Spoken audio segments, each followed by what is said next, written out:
Witam Was bardzo serdecznie w nowym odcinku. Tym razem z opóźnieniem, ale nasza mała tradycja musi być kontynuowana. Przejrzałem dokładnie wszystko, co widzieliśmy w 2023 i wybrałem aż 35 najstraszniejszych nagrań, jakie było nam dane zobaczyć. Naprawdę bardzo Wam dziękuję, że jesteście ze mną już kolejny rok. A teraz zgaście światła i sprawdźmy to, co w ubiegłym roku dostarczyło nam najwięcej strachu.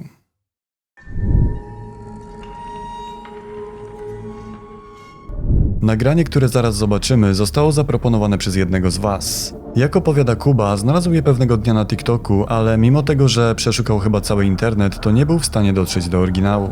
Niestety, ja również. Niemniej nagranie jest bardzo ciekawe, a to dlatego, że zostało wykonane policyjną kamerą, którą miał ze sobą wezwany na miejsce zgłoszenia funkcjonariusz. Sytuacja miała miejsce po tym, gdy zestresowana kobieta wezwała pomoc. Po powrocie do domu zauważyła, że drzwi wejściowe są otwarte, co mogło oznaczać, że ktoś włamał się do budynku. To jednak nie włamywacza znalazł jeden z funkcjonariuszy, a coś kompletnie innego. How's it going? What seems to be the problem? I left for a while to go shopping, and when I came home, the door is open. I think somebody broke in. Does anyone live in the house? Yes, my husband, myself, and our two kids, but they're out of town right now. They're with his parents. And how many rooms do you have? Two upstairs and one downstairs. Alright, we're gonna have to go and search the house. Is it okay if we go in? Yeah, of course. You don't have any like pets or dogs or anything? No. Just stay here, man.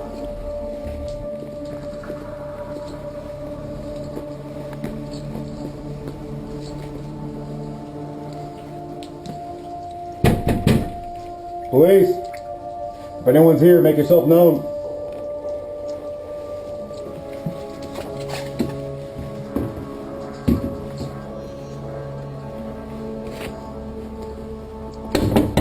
Police!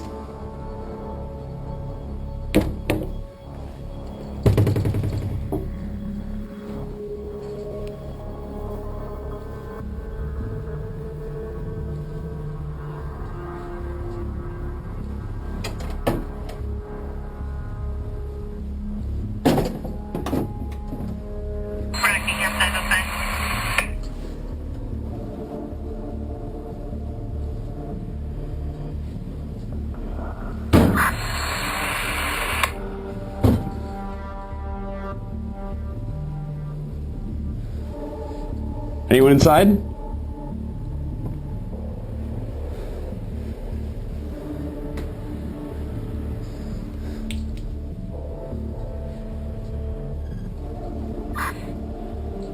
Want to check downstairs? You get upstairs.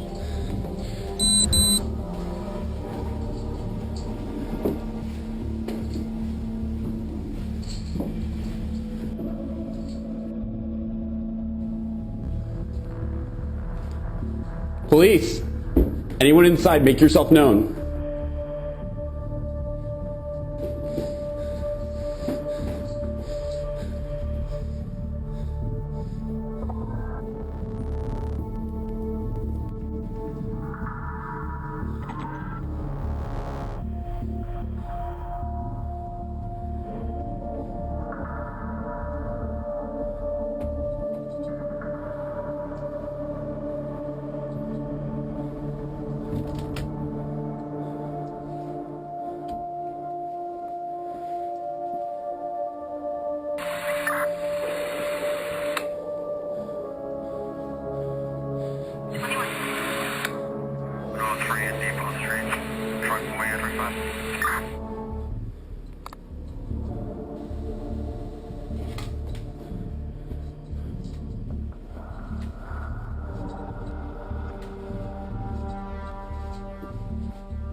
Downstairs, clear.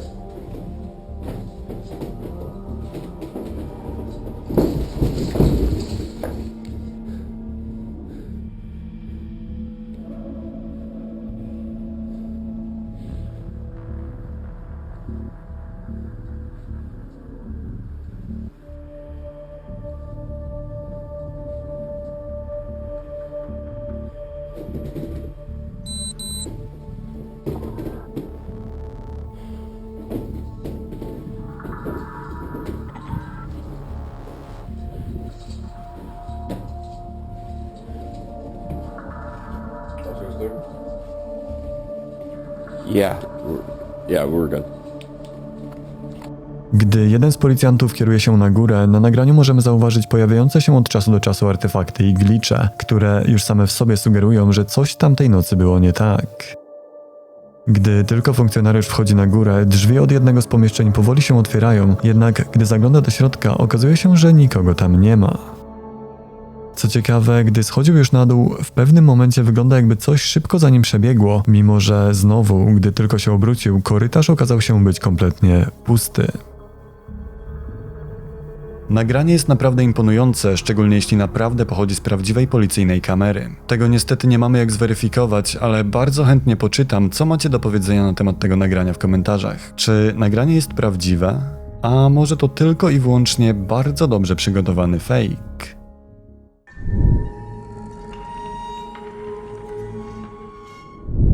Dani Ramirez, pracujący jako kierowca ciężarówki, zmęczony długą trasą, zatrzymał się na nocny postój. Szybko jednak zaczął żałować swojej decyzji, gdy z pobliskiego ciemnego lasu zaczęło dobiegać coś takiego. Started to hear stuff out here. I'm over here on 97 on the rest stop, and I don't know. What the hell is that?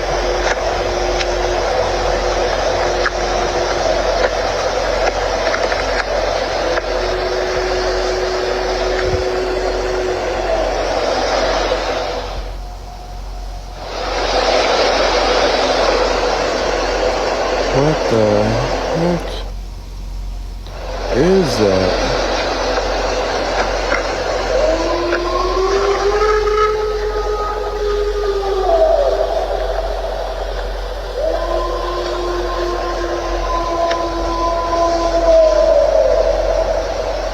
What the absolute heck is that?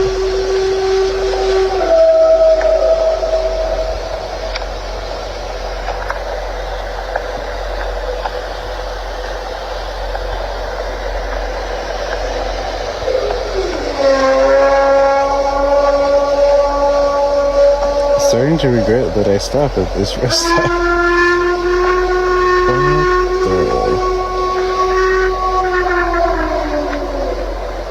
And they say Bigfoot isn't real?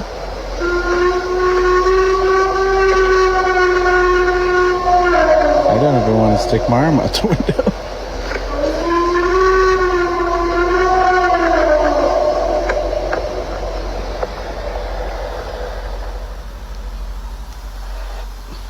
I can't believe. Dźwięki, które na samym początku przypominały wycie wilka, szybko przerodziły się w mrożący krew w żyłach krzyk, którego źródłem mogło być coś całkowicie innego. Coś dużo bardziej tajemniczego niż zwykłe zwierzę. Tylko co to mogło być? Co mogło czaić się w tym ciemnym lesie? Wielka stopa? Czy może skinwalker? Albo jeszcze inna kryptyda?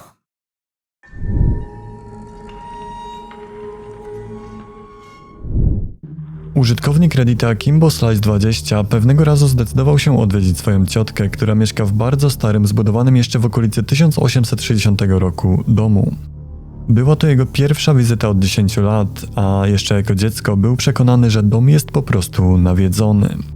Jak sam opisał sytuację, w samym środku nocy ze snu wyrwały go niewyjaśnione, ciche szepty. Gdy jednak odzyskał pełną świadomość, zaczęło dziać się coś naprawdę dziwnego. Szybko więc złapał za telefon i natychmiast zaczął nagrywać.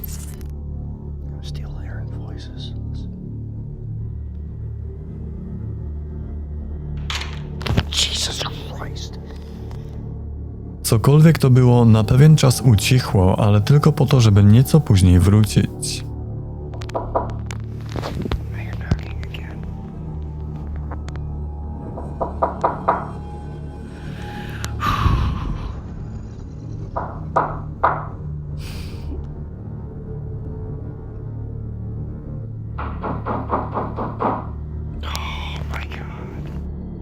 Mimo że to, czego doświadczał, było naprawdę dziwne, to nie był znowu tak bardzo przestraszony. Jednak tamtej nocy doświadczył czegoś jeszcze, czegoś przez co resztę nocy spędził w samochodzie na zewnątrz.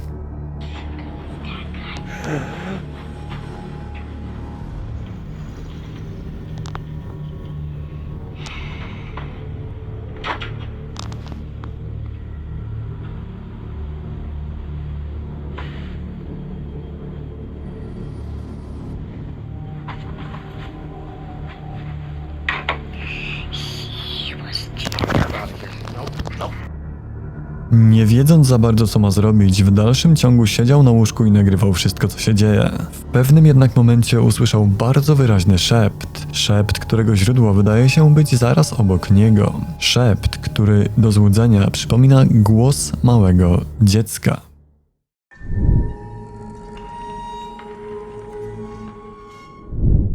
A teraz przejdźmy do niezmiernie ciekawej sprawy pewnej hinduskiej rodziny.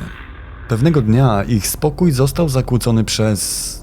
no właśnie, przez co? Wszystko zaczęło się od jednego, mogłoby się wydawać, niepozornego nagrania.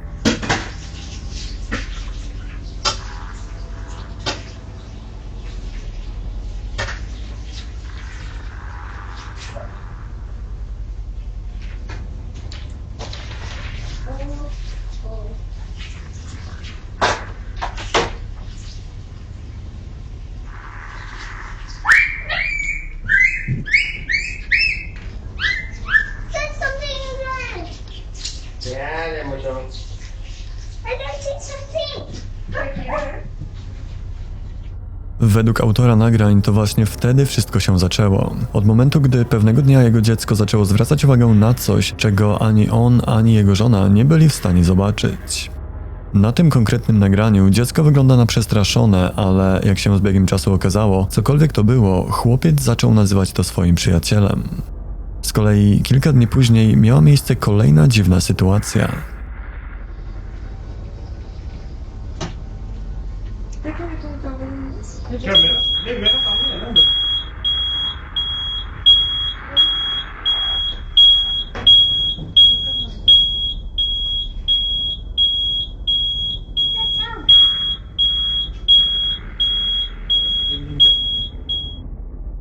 Gdy wspólnie spędzali czas w głównym pomieszczeniu, nagle bez żadnej przyczyny włączył się alarm przeciwpożarowy. Owszem, było to dziwne, ale w tamtym jeszcze momencie nie przywiązywali do tego zbyt dużej uwagi. Jednak wraz z kolejnymi doświadczeniami ich nastawienie zmieniło się diametralnie.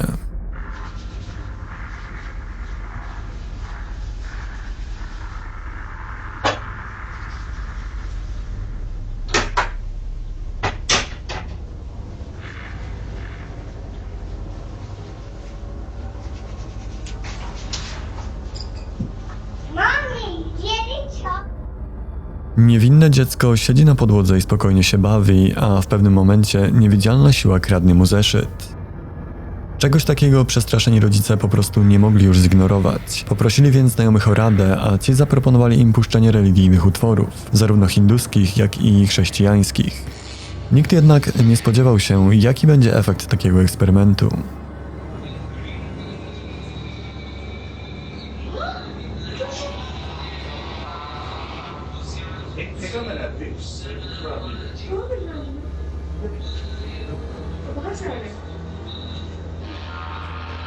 Gdy w ich mieszkaniu zaczęły rozbrzmiewać religijne pieśni, w niemal tym samym momencie z różnych zakamarków zaczęły wypełzać wijące się larwy. Było to naprawdę bardzo dziwne, bo do tej pory nic takiego nigdy nie miało miejsca. Ogólnie byli w stanie upolować aż 33 obślizgłe robale, wypełzające jakby na dźwięk religijnych pieśni. Natomiast jedno było pewne, sytuacja powoli robiła się naprawdę poważna. Podczas jednej z kolejnych nocy pan domu został obudzony przez jakiś hałas dochodzący z pomieszczenia głównego.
Co gorsza, wkrótce ilość niespokojnych nocy zaczęła się niepokojąco zwiększać.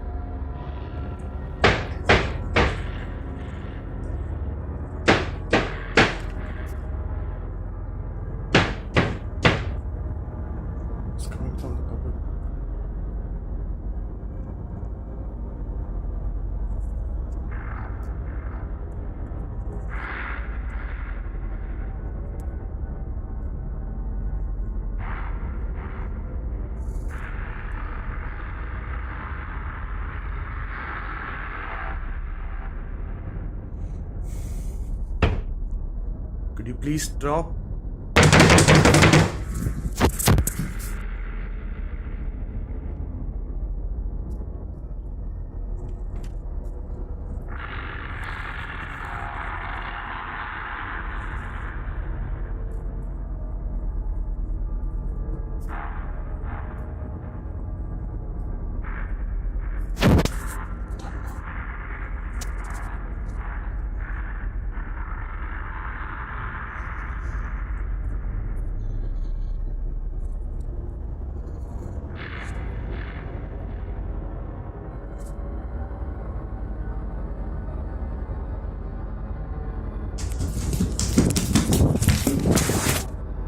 Cokolwiek to było, zdawało się powoli zyskiwać na sile, tak samo jak zresztą aktywność. Ale co ciekawe, po tym wszystkim nastąpiło niespełna 2 tygodnie spokoju i już gdy wydawało się, że sprawa została zakończona, zamontowana w pokoju kamera nagrała coś naprawdę dziwnego.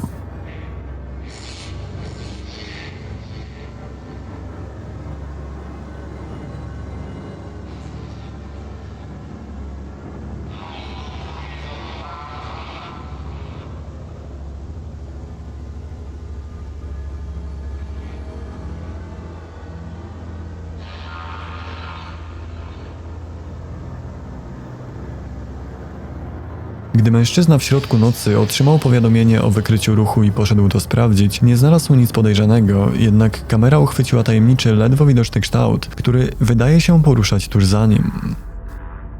Wkrótce po tym Zack postanowił podzielić się swoimi przemyśleniami na temat wszystkiego, co się dzieje. Uważa, że sytuacja, w której się znaleźli, ma coś wspólnego ze starszą kobietą, którą jakiś czas temu przygarnęli w charakterze gosposi. Zachowanie kobiety było bardzo dziwne. Nigdy nie jadła przygotowanych dla nich posiłków, a nocami bardzo często siedziała w ciemności, w bezruchu gapiąc się na drzwi od ich sypialni.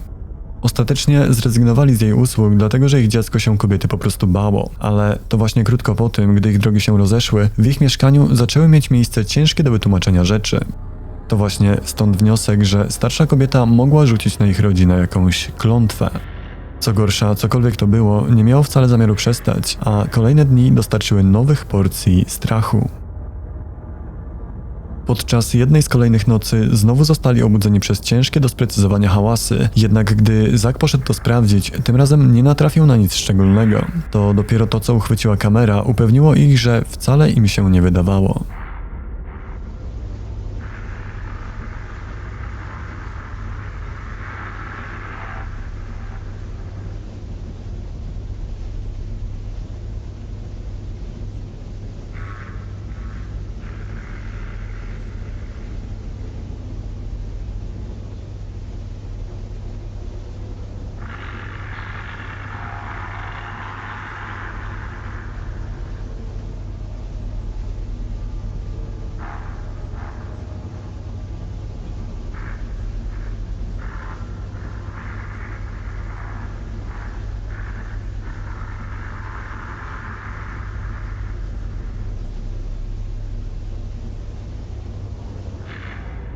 I znowu samoczynnie ruszające się przedmioty i kolejny raz ledwo widoczna tajemnicza postać.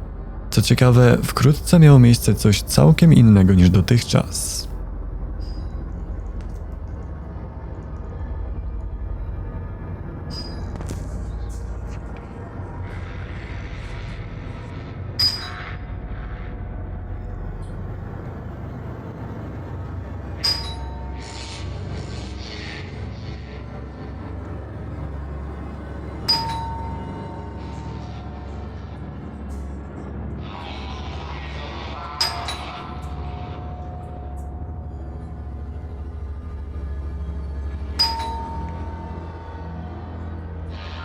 Who is it? Who is it?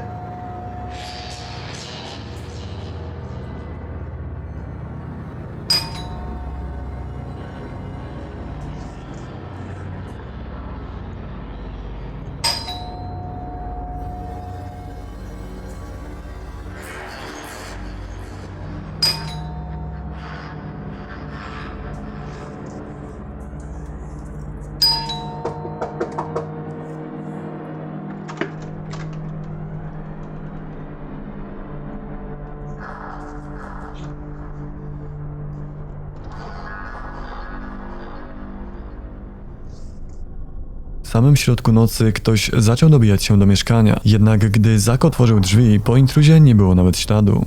Co więcej, prawie w tym samym momencie zza jego pleców dobiegają odgłosy kroków, jednak gdy się obraca, nie ma tam nic niezwykłego. Po tym wszystkim, cokolwiek to było, zaczęło wykazywać coraz większą aktywność. Przestało subtelnie przesuwać przedmioty, a zamiast tego zaczęło nimi rzucać. Zupełnie tak, jakby z dnia na dzień nabierało coraz więcej siły.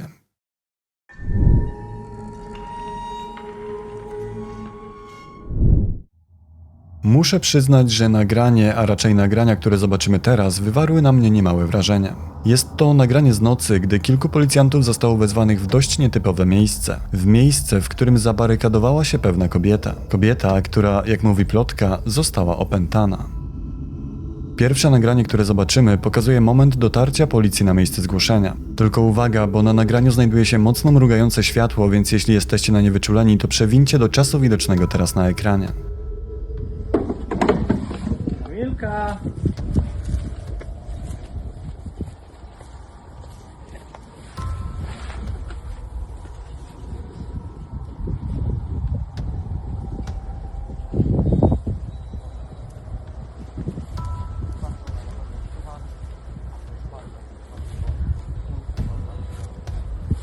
Kamilka!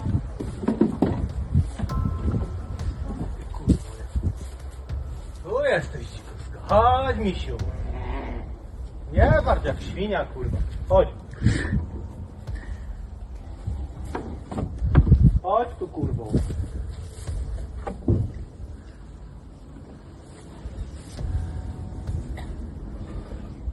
Chodź. Chodź tu, Kamilka. Kamilka, tu przecież cię widzę. To nie czołgaj się. Kamilka.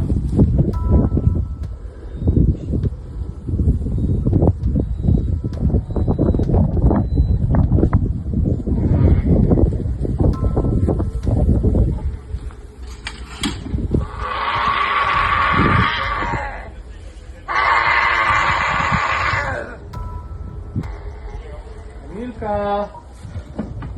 Kamilciu. Chodź na dół, twoje dziecko cię woła.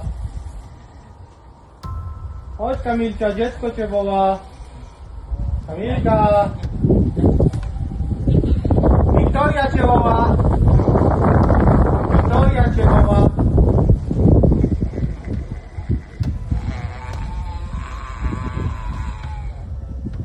Wiki cię woła. Wydająca nieludzkie odgłosy kobieta, wychylająca się przez okno spowitego ciemnością domu, to widok, którego nie powstydziłby się nawet najlepszy horror. Jednak policjanci, czy tego chcieli czy nie, musieli wejść do środka.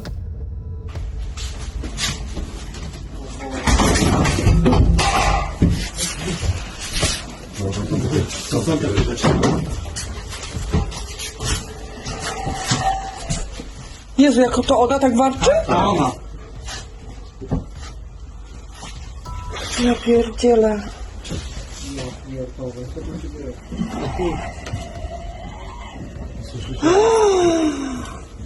Egzorcyzmy, kurwa, tak? No, totalnie. Pierdolę, ja dostaję tylko 5000 zł, kurwa, tam. Idź pan do... Uważaj.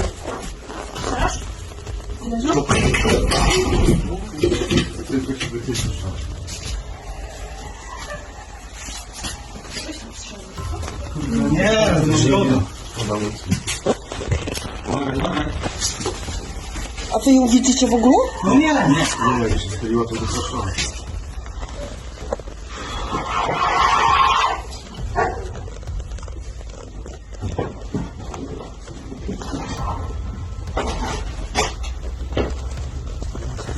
pierdolę.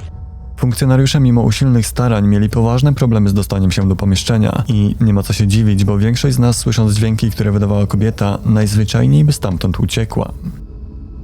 Niewiele później pojawił się ktoś, kto wydawał się być znajomym potencjalnie opętanej i przywołując imię, które wydaje się być imieniem dziecka kobiety, próbował nawiązać z nią dialog. Chodź, Wiktoria jest. To jest córka. No. Kamila, chodź, Wiktoria przyjechała. Uwaga. Dobra, weź wstawaj. Kamilka. Kamila.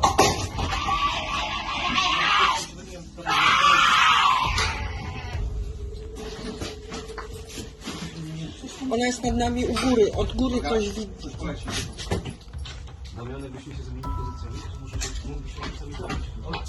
Nie? Drut ma jakiś.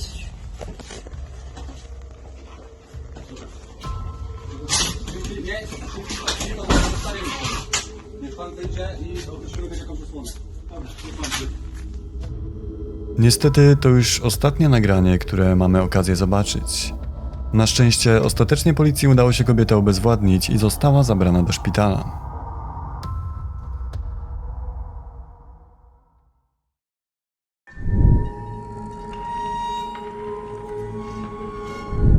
Pewnego razu Izajah wraz ze swoim kuzynem z braku lepszych rzeczy do roboty postanowili wybrać się na nocny spacer po okolicy. W pewnym momencie usłyszeli dziwne dźwięki, których mimo że przez całe życie mieszkali blisko lasu, żaden z nich nie potrafił zidentyfikować. Na wszelki wypadek włączyli nagrywanie i zaczęli kierować się w stronę tajemniczych odgłosów. Me and my cousin took a hike in the middle of the night. That means that we're close. And what we found was the most terrifying city thing anymore, I've but- ever witnessed. Dude, Just wait. did you hear that? You didn't hear that. There's something under there.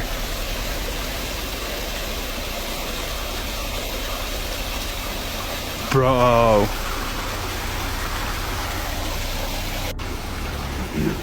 Dude, please don't go down there. Oh my gosh.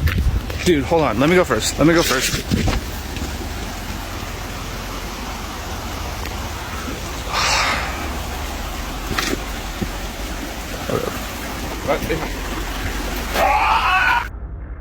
Nagranie gwałtownie się urywa w momencie, gdy naszym oczom ukazuje się istota, która swoim wyglądem niezwykle przypomina sławnego Rejka. Zakończenie nagrania jest dość podejrzane, zupełnie tak jakby nie chcieli, żebyśmy zobaczyli więcej, ale jak później wyjaśnili, był to Snapchat z ograniczeniem czasowym, a po tym co zobaczyli, nie mieli już za bardzo ochoty wracać kolejny raz w to samo miejsce i narażać się na potencjalne niebezpieczeństwo. Co zresztą ma sens, bo nawet nie mieli pojęcia, na co się natknęli. Wrócili tam dopiero kilka dni po zdarzeniu za namową ludzi, ale po tajemniczym stworzeniu nie było już nawet śladu. Niemniej tym razem również udało im się nagrać coś podejrzanego.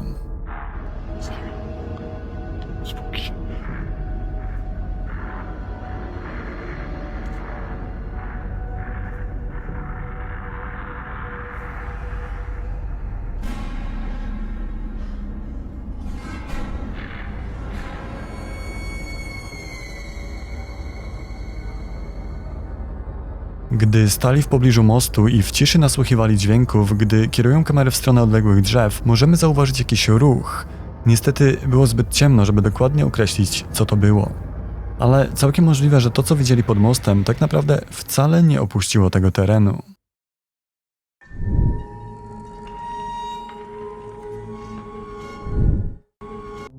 Niedawno dostałem od jednego z Was, od Filipa, kolejne bardzo niepokojące nagranie pochodzące z naszego kraju. Tutaj również, podobnie jak w przypadku ostatniego nagrania z interwencji policji, główną bohaterką jest kobieta. Kobieta, która zachowuje się naprawdę dziwnie.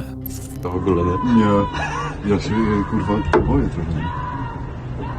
Ale konto?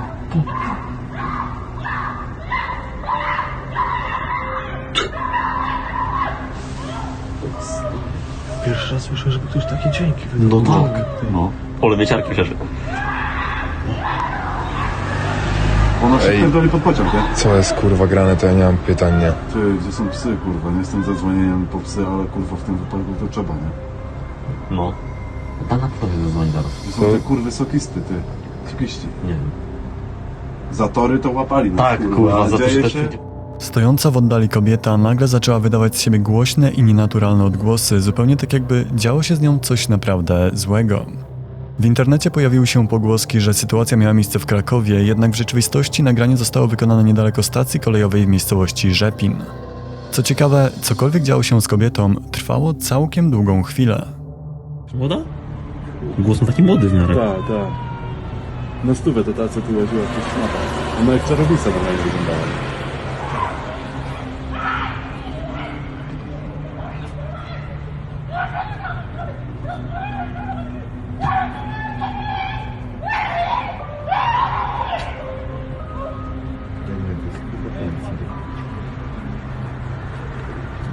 Ja chcę zobaczyć, jak psy do niej podjeżdżają i ją biorą, nie?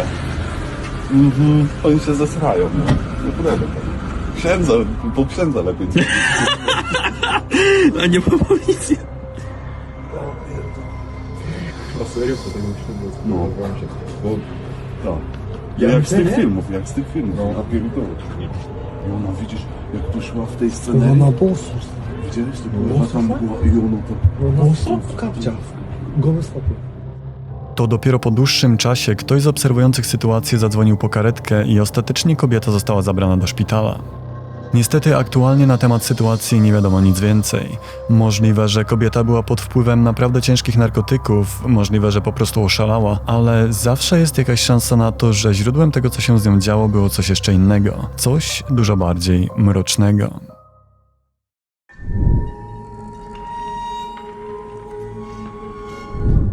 Następne nagranie, które dziś zobaczymy, pochodzi z dobrze nam już znanego kanału Urbex Hill. Dla tych, którzy nie wiedzą, jest to kanał poświęcony urbexowi, a nie zjawiskom paranormalnym, ale dzięki zapuszczaniu się w przeróżne miejsca, autorowi kanału od czasu do czasu udaje się uchwycić na swoich filmach naprawdę dziwne rzeczy.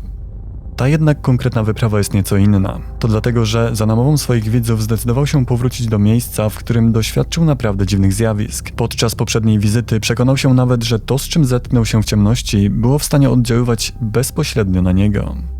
Tamtej nocy udało mu się nagrać tajemniczą mgłę, najpierw krążącą po pomieszczeniu, a później jakby wnikającą w jego własne ciało. A niedługo po tym mężczyzna poczuł się tak źle, że słaniając się na nogach, zaczął wymiotować i pośpiesznie opuścił budynek.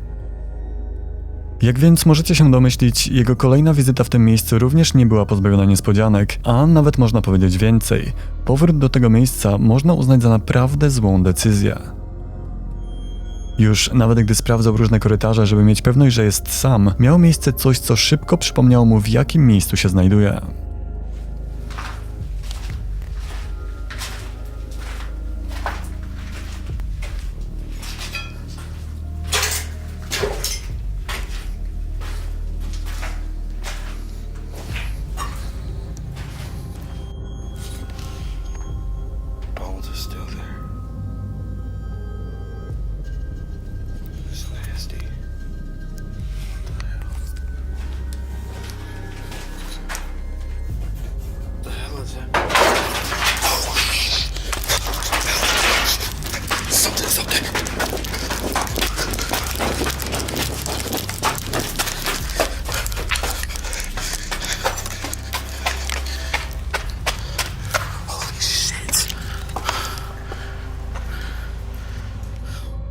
To mógł być oczywiście zwykły przypadek, bo sam budynek jest w takim stanie, że po prostu rozpada się w oczach, ale za to niewiele później w jednym z pomieszczeń, w którym ustawił kamery, udało się zarejestrować coś naprawdę niesamowitego. W jednym z pomieszczeń udało mu się nagrać coś, co przypomina tajemniczą mgłę, którą udało mu się zarejestrować podczas ostatniej wizyty. To jednak dopiero to, co zarejestrowały kamery pozostawione w piwnicy, było naprawdę imponujące.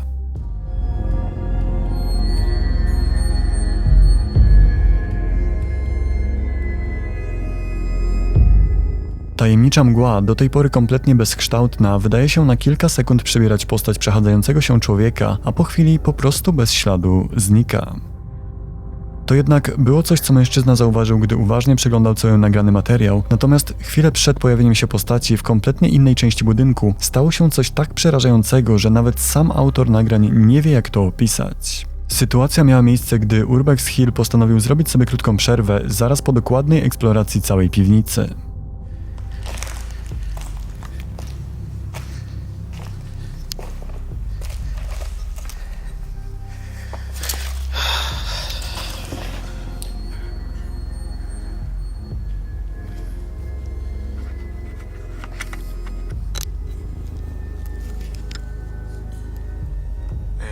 Those gotta be raccoons. I can hear them up there.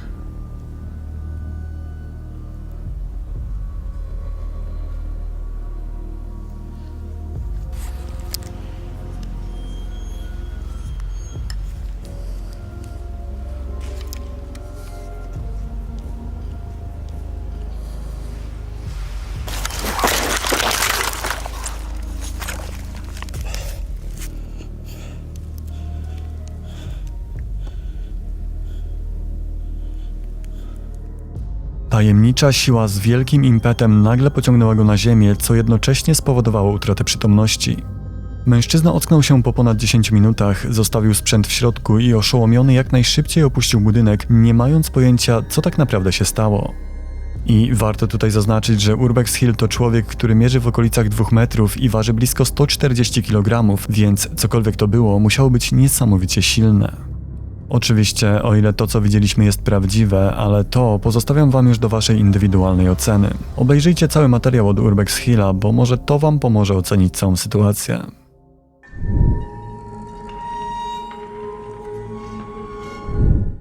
Ostatnio w internecie pojawia się coraz więcej nagrań, które mogą świadczyć o tym, że nasi najmłodsi w istocie widzą i czują więcej niż my dorośli. Kolejne nagranie jest właśnie jednym z nich. Siedzące w ciemności małe niewinne dziecko zdaje się sprawiać wrażenie, że z kimś rozmawia. Z kimś lub z czymś, czego nie jesteśmy w stanie zobaczyć na kamerze, jednak to wcale nie wszystko.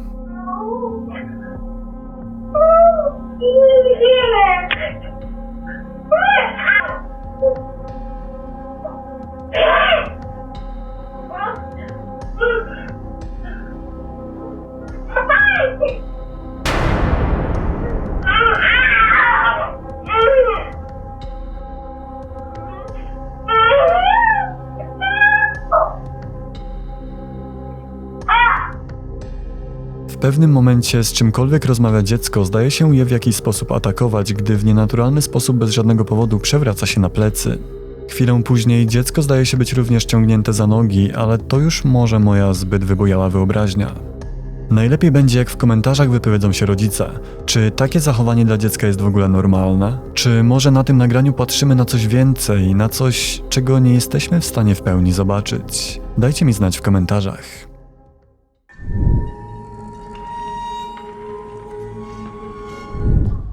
Do kolejnego nagrania nie posiadam żadnych informacji ani kontekstu. Jedyne co mogę wam powiedzieć to to, że jego autorowi udało się nagrać niezwykle silną aktywność poltergeista, która z jakiegoś powodu wystąpiła w jego domu. Nie wiemy, co mogło być jej powodem, ale jedno jest pewne. Cokolwiek zrobił autor nagrania, już więcej raczej nigdy nie będzie tego próbował.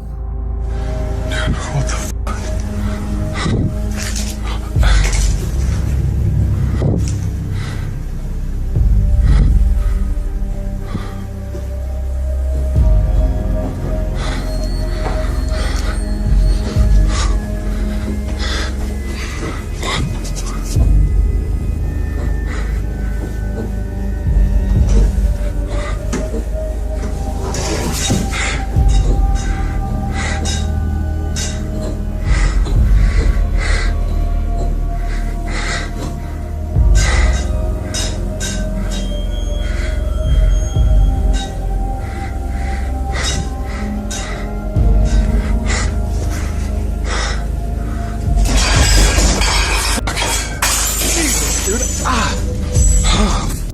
Tak jak powiedziałem, niestety nie mam żadnych informacji odnośnie tego nagrania, ale jeśli ktoś z was wie coś więcej, to dajcie mi znać na maila, bo być może znajdziemy więcej ciekawych nagrań.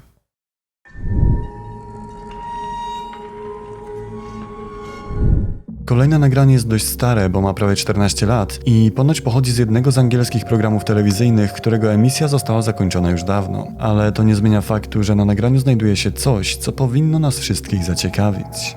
Zobaczcie sami. Jesus Christ. What? Oh my God. What, Emily? Fuck. You alright?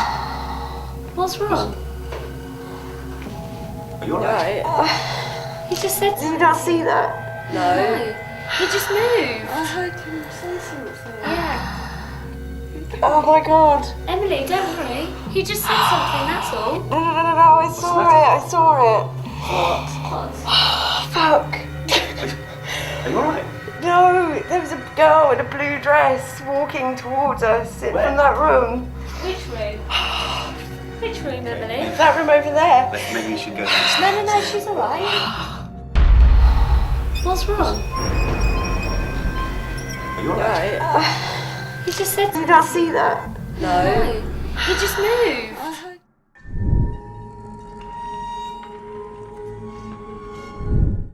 Nagranie, które zaraz zobaczymy, zostało nadesłane przez Sebastiana, ale żeby lepiej zrozumieć całą sytuację, warto będzie w pierwszej kolejności powiedzieć kilka słów o miejscu zdarzenia.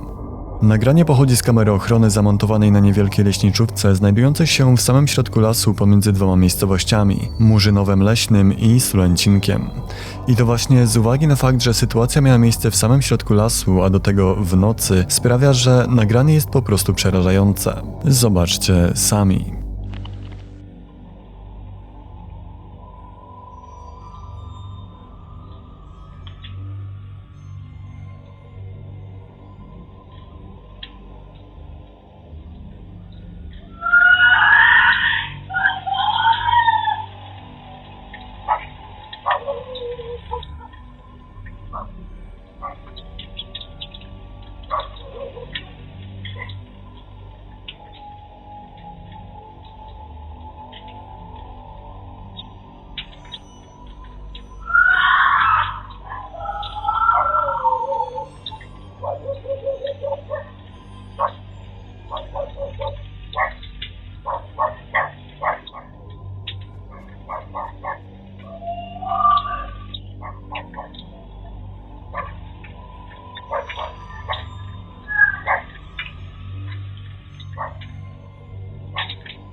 Środek nocy, ciemny i gęsty las, a nagle ciszę przerywa przeraźliwy krzyk. Co gorsza, jego źródłem wydaje się być kobieta. Niestety bardzo ciężko jest zrozumieć jakiekolwiek słowa, ale jeśli macie jakieś pomysły, to piszcie w komentarzach. Z kolei to, co jest ważne, to to, że o tej sprawie swojego czasu zrobiło się w tamtej okolicy dość głośno. Na tyle głośno, że zainteresowała się nią policja, co zaowocowało dokładnym przeczesaniem terenu w poszukiwaniu jakichkolwiek śladów tajemniczej właścicielki głosu z nagrania. Ale jak możecie się domyślić, mimo bardzo dokładnych poszukiwań trwających kilka dni, nie udało się znaleźć kompletnie nic podejrzanego. Nie było też żadnych zgłoszeń zaginięć czy porwań, żadne samochody w tych godzinach nie przejeżdżały w tamtej okolicy, a rozstawione w lesie fotopułapki nie uchwyciły nic nadzwyczajnego. W takim razie, z czym mamy do czynienia na tym nagraniu? Do kogo lub do czego należał przeraźliwy krzyk, który dane nam jest usłyszeć? Jestem bardzo ciekawy, co o tym myślicie, więc dajcie mi koniecznie znać w komentarzach.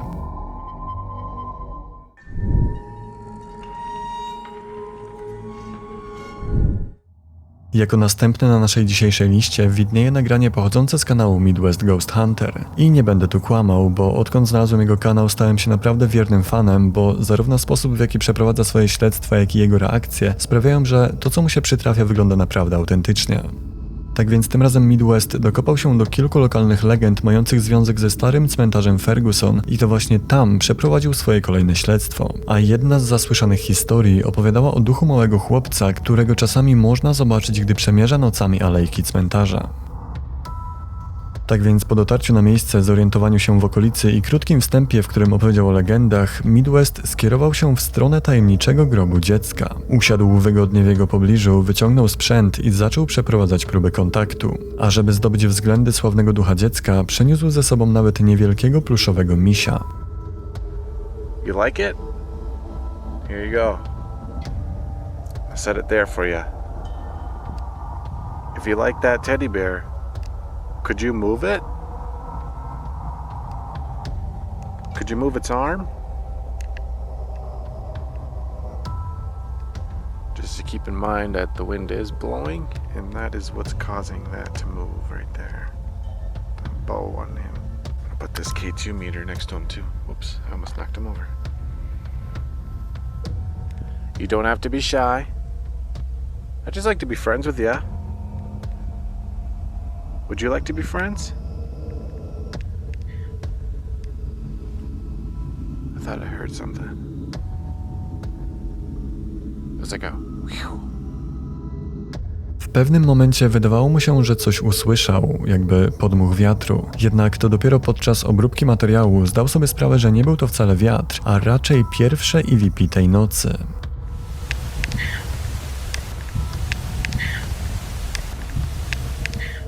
To, co brzmiało jak wiatr, okazało się być bardzo cichym słowem nie, wypowiadanym głosem dziecka. Jednak w tamtym momencie Ghost Hunter był tego kompletnie nieświadomy.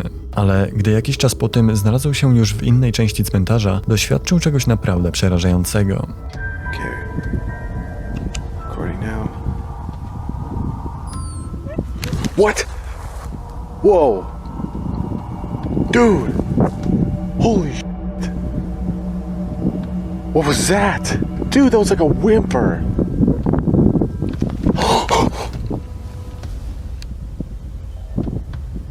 Hello? Who's down there? Dude, there's nobody down there.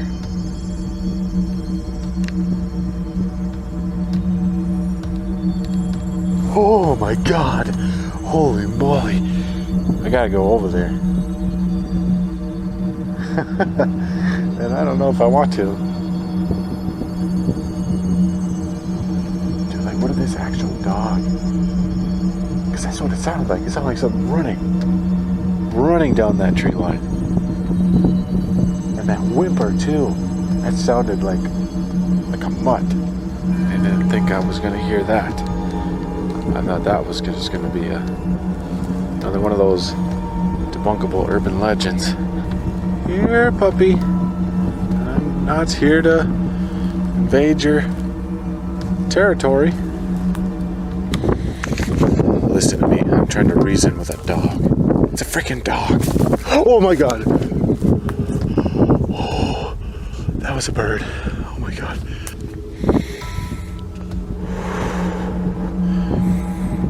Oh, just stay calm. Just stay calm. Here, doggy. Here, doggy. Or boy, or whoever. And of course, there's nothing over here. I don't know if that is more terrifying or less terrifying. W pewnym momencie, jakby zza pogrążonych w ciemności drzew, dotarło do niego dobrze słyszalne skomlenie psa, a chwilę później zaraz za nim kroki, których źródła nie był w stanie ustalić. I mimo, że to doświadczenie spowodowało, że był już naprawdę przestraszony, to dopiero to, co stało się godzinę później, równo o 3:00 w nocy, znowu w pobliżu grobu dziecka, sprawiło, że przerażony natychmiast zakończył śledztwo. I can't tell because, you know, obviously I'm outside and it isn't necessarily warm out here, but I feel much colder suddenly. Like my hands are cold, my face is cold. Are you around me right now?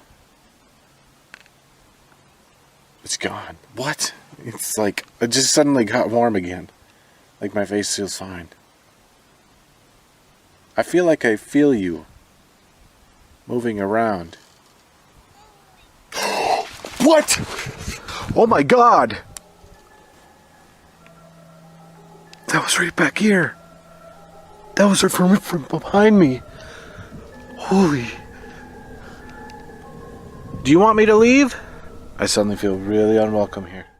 Gdy zadawał pytania siedząc przy grobie dziecka, kolejny raz udało mu się uchwycić EVP wypowiadane niewinnym dziecięcym głosem. Tym razem jednak były to słowa go away, czyli odejdź.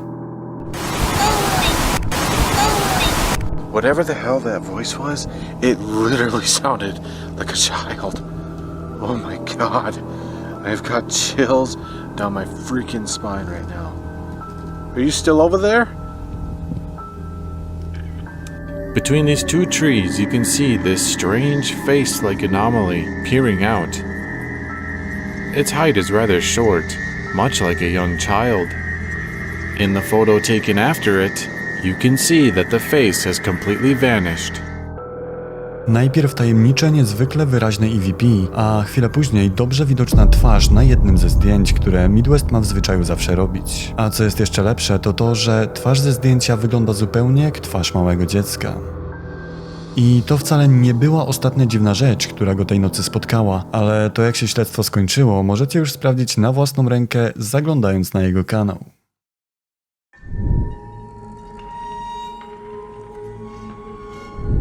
Kolejne nagranie, które zobaczymy, zostało nadesłane przez Maxa, ale Max nie jest jego autorem. Nagranie pochodzi z TikToka, z profilu, który niestety już został usunięty, w związku z czym niestety nie mamy o nim żadnych informacji, ale to co jest ważne to niemal namacalny strach obecnych na nim osób. Proszę, sprawdź to, błagam cię, nie dam rady. Ej, to kurwa! Cicho, cicho. Proszę, zadzwoń po mamę. Co kurwa? Matka nie... Sprawdź to, błagam cię. Naprawdę się boję, kurwa. Patrz na psa. Ja pierdolę. Proszę zobaczyć. Juko, chodź. Proszę. I...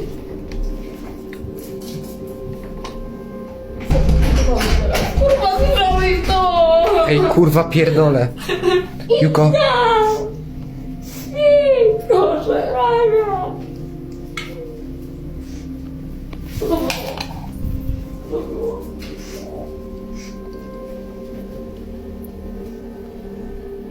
Nie żartuj sobie, proszę cię, kurwa.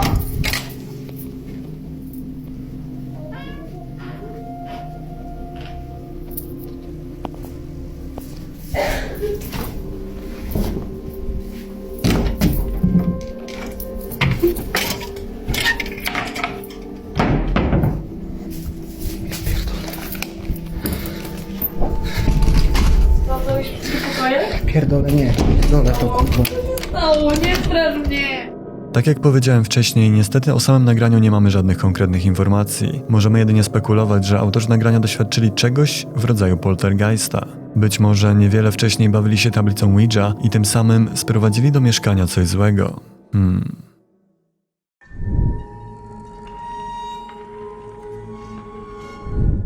Nagranie, a raczej nagrania, które zaraz zobaczymy, pochodzą z Francji. Ich autor pewnego razu zaczął doświadczać ciężkich do wytłumaczenia rzeczy w swoim mieszkaniu i od tego czasu wszystko dokładnie dokumentuje. Co ciekawe, sytuacja rozpoczęła się bez żadnej przyczyny. Nie było żadnego wywoływania duchów, żadnej tablicy Ouija ani nic takiego. Jednak pewnego dnia mężczyzna zauważył, że jego zwierzęta zaczęły się dziwnie zachowywać. Jakby coś, czego on sam nie mógł zobaczyć, nieustannie przykowało ich uwagę, a nawet momentami sprawiało, że zaczynały się bać.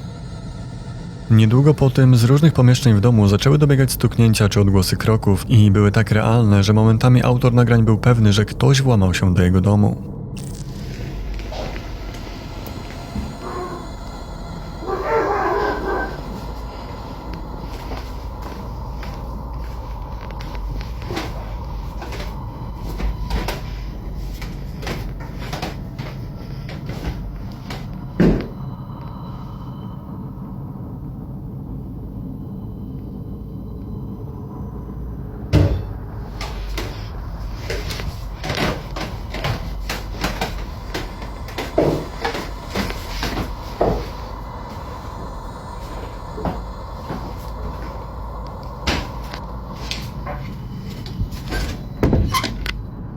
To jednak tak naprawdę dopiero po dłuższym czasie zaczęły dziać się naprawdę niepokojące rzeczy. Se passe encore des choses.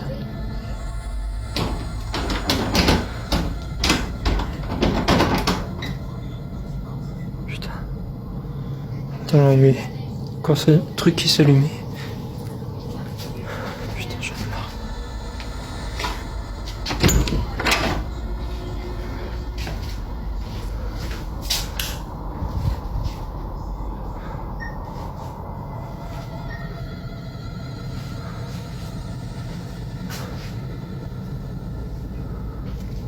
Y'a quelqu'un ici?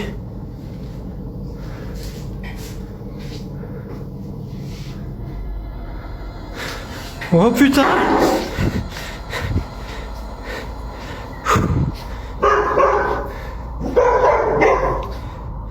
Qui est là?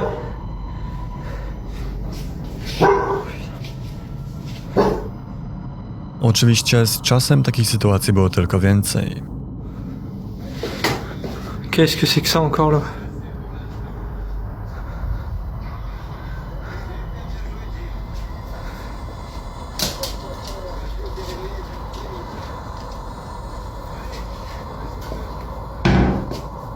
Putain.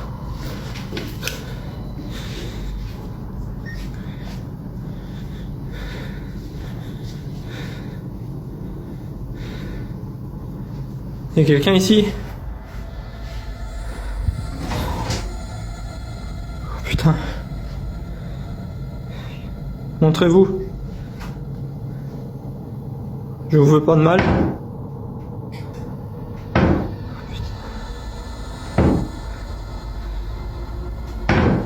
Oh putain.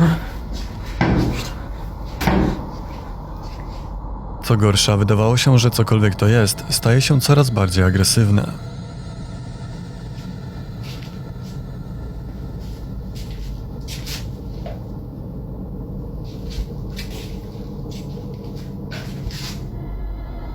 Ok, encore ce fameux tiroir.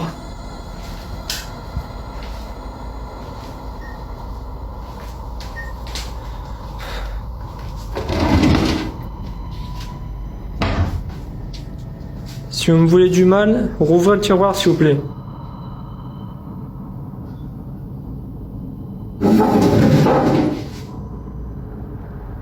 Donc vous me voulez du mal. Putain, c'est quoi ça?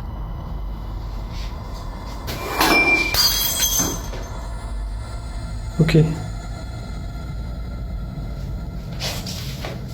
Ok, j'arrête. Co ciekawe, wyglądało na to, że ciężkie do wytłumaczenia zjawiska miały miejsce zwykle późno w nocy, a nawet jak autor nagrań starał się sprowokować ducha w dzień, to kompletnie nic się nie działo. Zupełnie tak jakby to coś dopiero w godzinach nocnych odzyskiwało swoją siłę. Donc voilà, je refais une vidéo parce que il se passe encore des phénomènes, comme vous pouvez le voir. Il y a le tiroir qui s'est ouvert tout seul. Comme vous constatez, je suis tout seul. Il y a juste le chien qui est effrayé en dessous de la table. Sinon, je suis absolument tout seul. Donc, est-ce que vous pouvez vous manifester, s'il vous plaît? Ok. Est-ce que vous pouvez me dire ce que... Oh putain, je me calme. Je ne vous veux aucun mal. Oh, vache. Ok, je me casse. Do tej pory w mieszkaniu tego mężczyzny działo się naprawdę wiele rzeczy. Na jego profilu znajdziemy mnóstwo nagrań z dziwnie zachowującymi się zwierzętami, bardzo dużo nagrań z ciężkimi do wyjaśnienia zjawiskami, czy takich z odgłosami, których źródła po prostu nie da się ustalić. Oczywiście znajduje się tam też wiele nagrań, na których sam stara się jakoś to wszystko wyjaśnić, ale ostatecznie ani on, ani śledzący to, co aktualnie dzieje się w jego domu ludzie, nie byli w stanie znaleźć jakiejkolwiek logicznej przyczyny. Tak więc jeśli chcecie przyjrzeć się temu dokładniej, to koniecznie sprawdźcie jego profil. Link znajdziecie tak jak zawsze w opisie.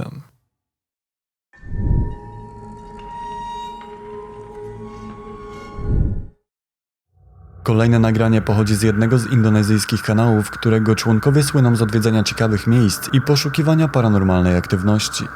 Na tej konkretnej wyprawie odwiedzili stary i dawno już opuszczony dom, z którym wiąże się makabryczna historia. Historia, w której syn po zażyciu dużej ilości narkotyków bez skrupułów zabił swojego ojca. Mówi się, że to właśnie jego duch do dzisiaj nawiedza to miejsce.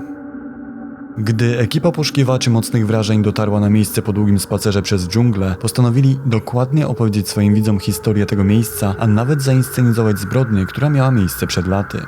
I cokolwiek zalęgło się w tym budynku, wcale nie było z tego powodu zadowolone.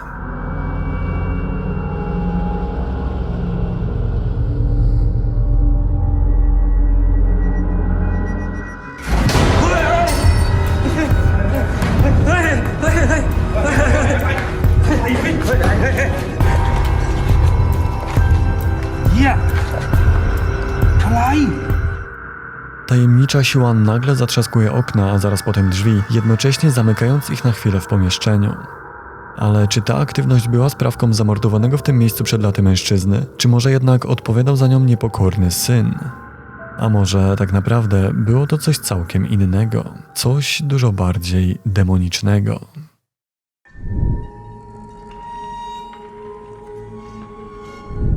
Pewnego razu grupa przyjaciół z Francji postanowiła wybrać się na nocną eksplorację na teren starego i dawno już opuszczonego miejskiego basenu znajdującego się w mieście Angolim.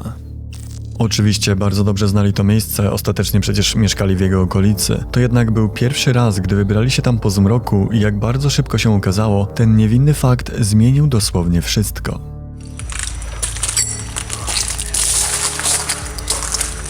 C'est vers où? Elle est où l'alarme en fait?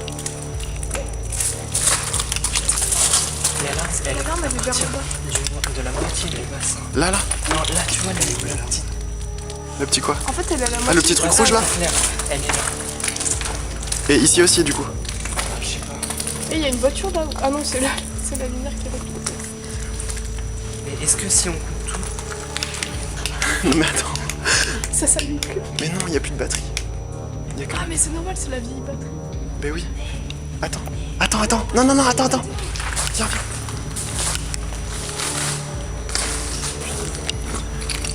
Donne-la. Non, c'est pas vrai, j'y suis déjà allée. Mais viens. Là, ça sonne ou pas? T'es sûr?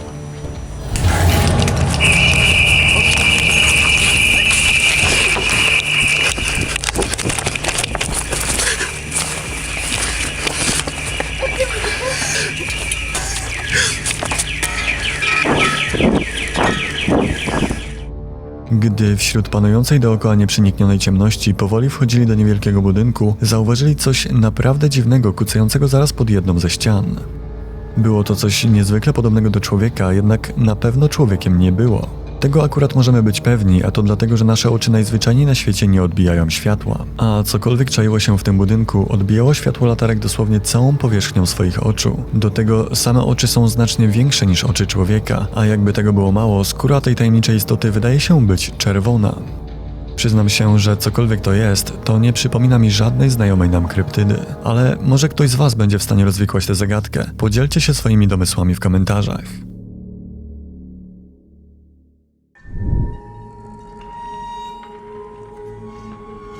Kolejne nagranie pochodzi z niewiadomego źródła i zostało mi podesłane przez jednego z widzów, ale to tylko i wyłącznie sprawia, że jest jeszcze bardziej tajemnicze.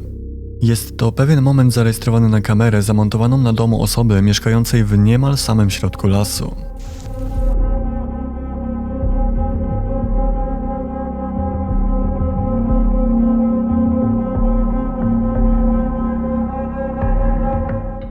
Co prawda nie mamy na temat nagrania żadnych informacji, ale możemy się domyślić, że jego autor usłyszał dziwne odgłosy dobiegające z okolicy i postanowił je sprawdzić. To prawdopodobnie on znajduje się na nagraniu, gdy świecąc latarką przeczesuje okolice.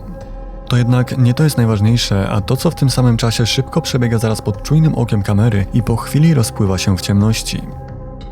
Humanoidalne stworzenie poruszające się prawie tak jak człowiek na dwóch nogach, z tą różnicą, że jej oczy zdają się świecić w ciemności. Co ciekawe, na tym krótkim nagraniu możemy również zauważyć siedzącego na ganku psa, który uważnie wpatruje się w przebiegającą nieopodal tajemniczą postać. Nie szczeka, nie goni jej, a jedynie się przygląda. Zupełnie tak, jakby nawet on był zaskoczony tym, co widzi.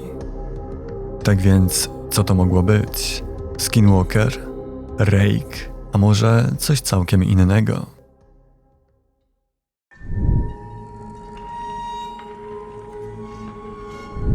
Kolejne nagranie pochodzi od zatroskanej młodej matki i zostało wrzucone na jednego z paranormalnych subredditów. Na pierwszy rzut oka nagranie przedstawia jedynie krótki moment zabawy matki z dzieckiem, ale jak wszyscy dobrze wiemy, diabeł zawsze tkwi w szczegółach.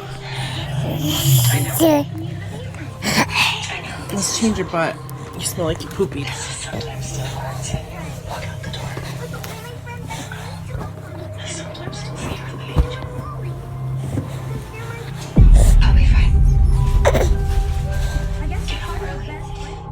W pewnym momencie, gdy kamera się obraca, jesteśmy w stanie zauważyć tajemniczą, całkowicie ciemną postać stojącą w niewielkiej odległości od dziecka, mimo że chwilę wcześniej niczego w tamtym miejscu nie było. Co ciekawe, cokolwiek to jest, wygląda jak coś zupełnie pozbawione twarzy i jakichkolwiek szczegółów, mimo że panuje dzień, a cały pokój jest bardzo dobrze oświetlony. Zupełnie tak, jakby światło całkowicie omijało tę ciemną postać. Co więcej, autorka nagrania twierdzi, że niemal w tym samym momencie, w którym na nagraniu pokazuje się postać, możemy usłyszeć ciche, ale bardzo wyraźne EVP wypowiadające słowa "nic mi nie będzie".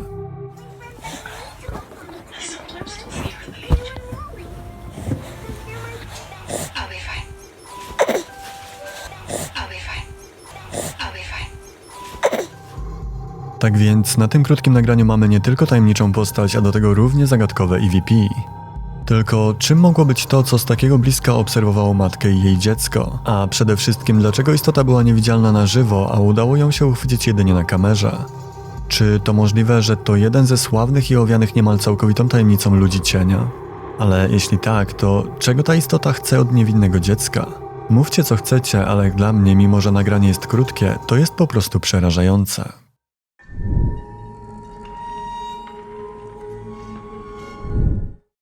La Llorona to tajemnicza zjawa kobiety, która bez końca opłakuje tragiczną śmierć swoich dzieci.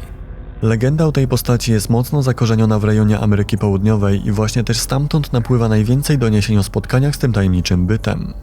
Nie ma reguły na to, gdzie można spotkać La Lloronę, może to być środek lasu, ciemna uliczka w środku miasta, ale są też szczególne miejsca, w których, jak mówią świadkowie, dochodzi do większej niż zwykle liczby spotkań.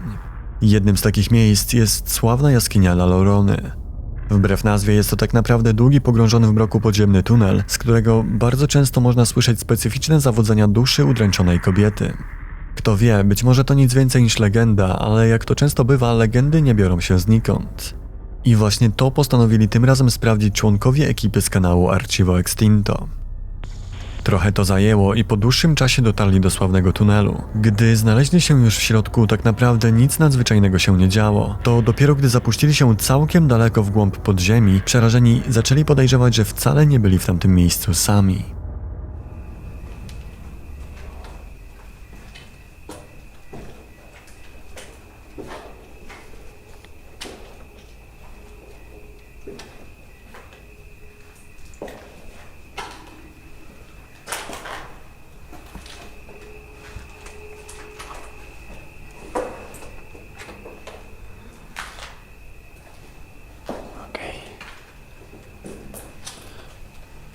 Están las manos que vimos la vez pasada.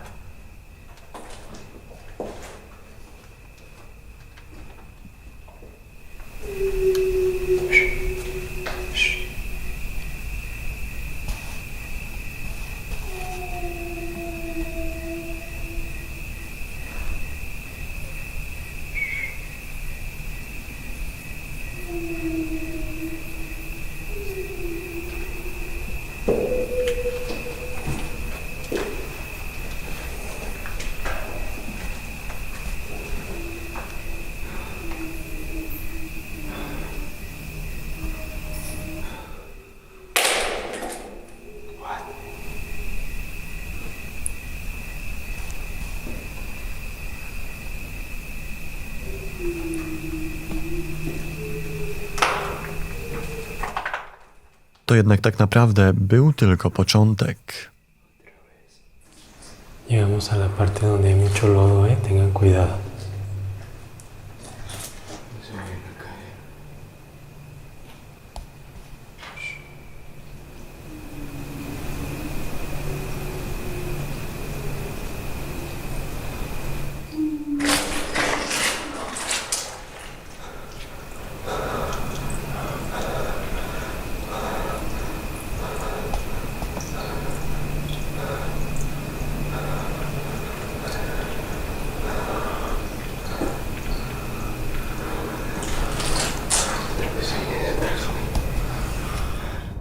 Tym razem tajemnicze odgłosy dobiegły jakby jednocześnie z obu kierunków, a to było już naprawdę dziwne.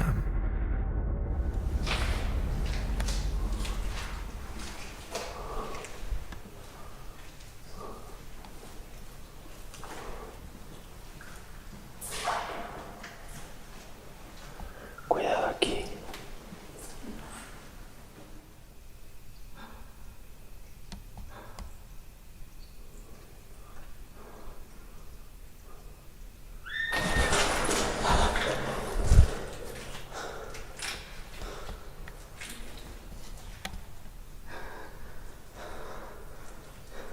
¿Eres tú? Bye. Adiós. Adiós. Vamos a ir aquí.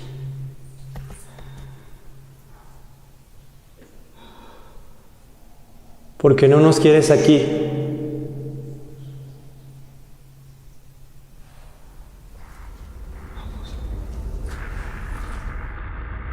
Jednak pomimo tajemniczych odgłosów przez bardzo długi czas nie potrafili znaleźć ich źródła, ale nawet to miało się wkrótce zmienić.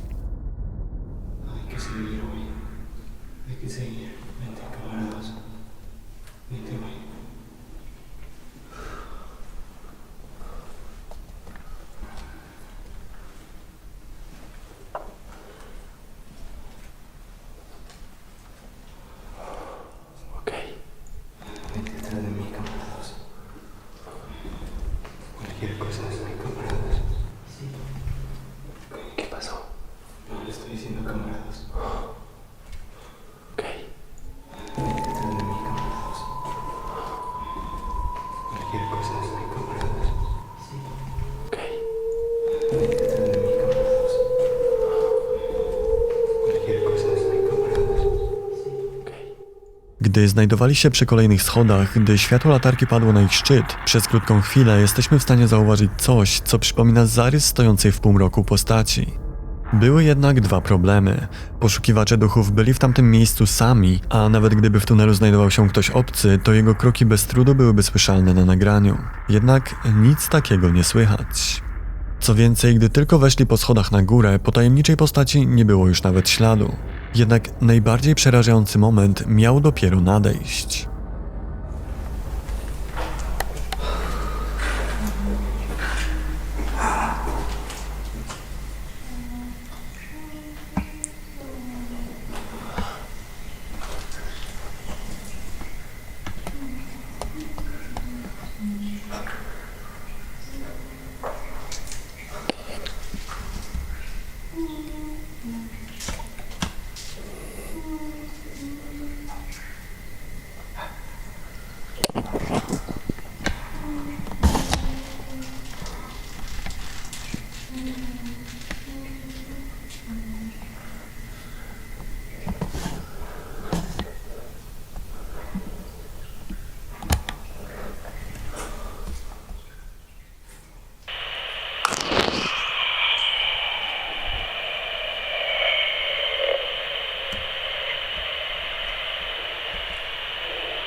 Si pregunta si salí.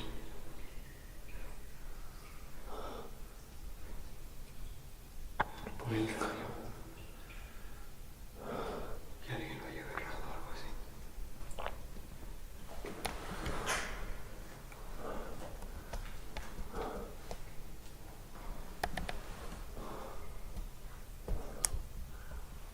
¿Hay alguien ahí?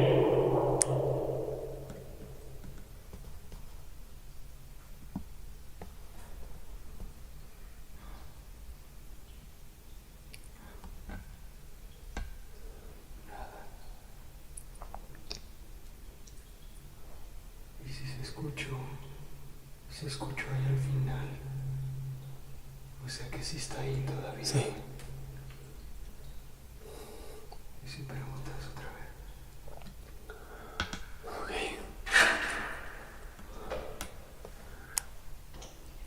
¿Hay alguien ahí?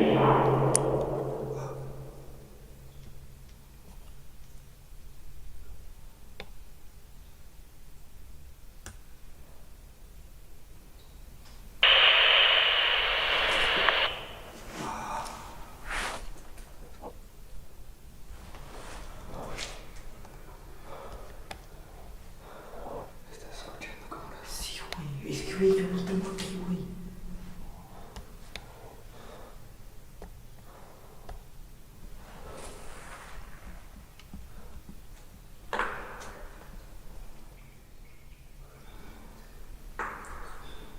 Pregunta de nuevo, güey.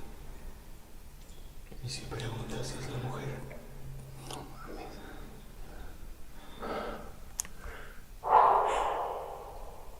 ¿Eres la mujer?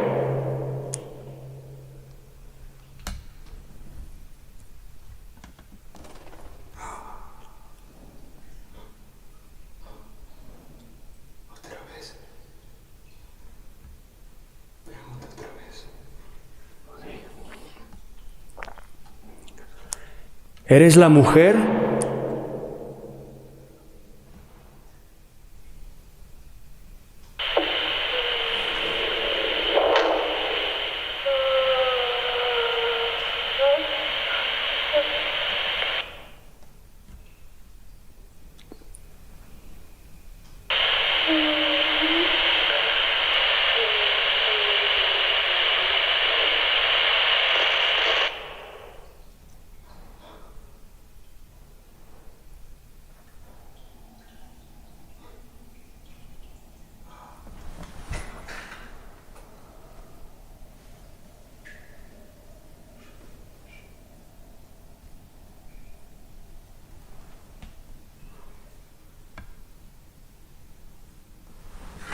¿Qué acaba de ser eso, güey?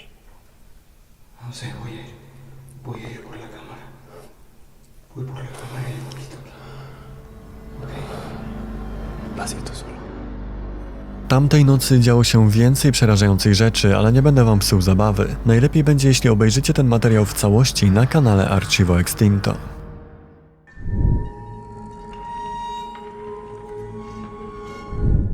Paranormalne zjawiska często mają miejsce wtedy, gdy kompletnie się ich nie spodziewamy. Czasami są to zjawiska subtelne, takie jak nieznacznie poruszające się przedmioty czy tajemnicze postacie przenikające w ciemności, ale zdarzają się też momenty, gdy spotykają nas zjawiska znacznie silniejsze. Zjawiska takie, za które odpowiedzialna jest jakaś tajemnicza zła istota. Zjawiska takie jak te, które udało się zarejestrować na jedną z kamer monitoringu w restauracji, której lokacji nie znamy.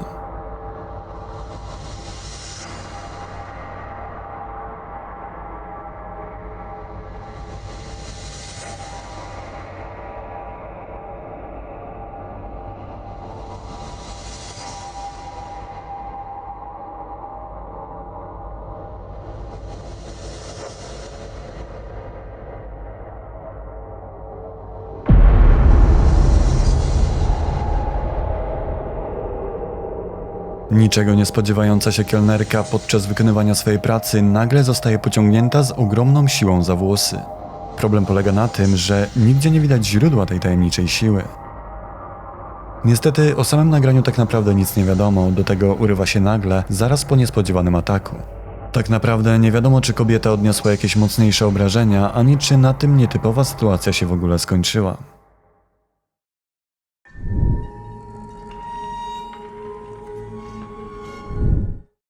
Kolejne nagranie pochodzi z nieznanego źródła i niestety nie dysponuje żadnymi informacjami na jego temat. Nagranie jest jednak niezmiernie ciekawe, dlatego że przedstawia moment spirytystycznego seansu, podczas którego grupa przyjaciół prawdopodobnie stara się nawiązać kontakt z duchami. I jak już możecie się domyślić, jak to często z takimi seansami bywa, wygląda na to, że zabawa nie skończyła się za dobrze. Abuelo, ya que estás acá en este cuarto, decinos, ¿dónde escondiste la plata?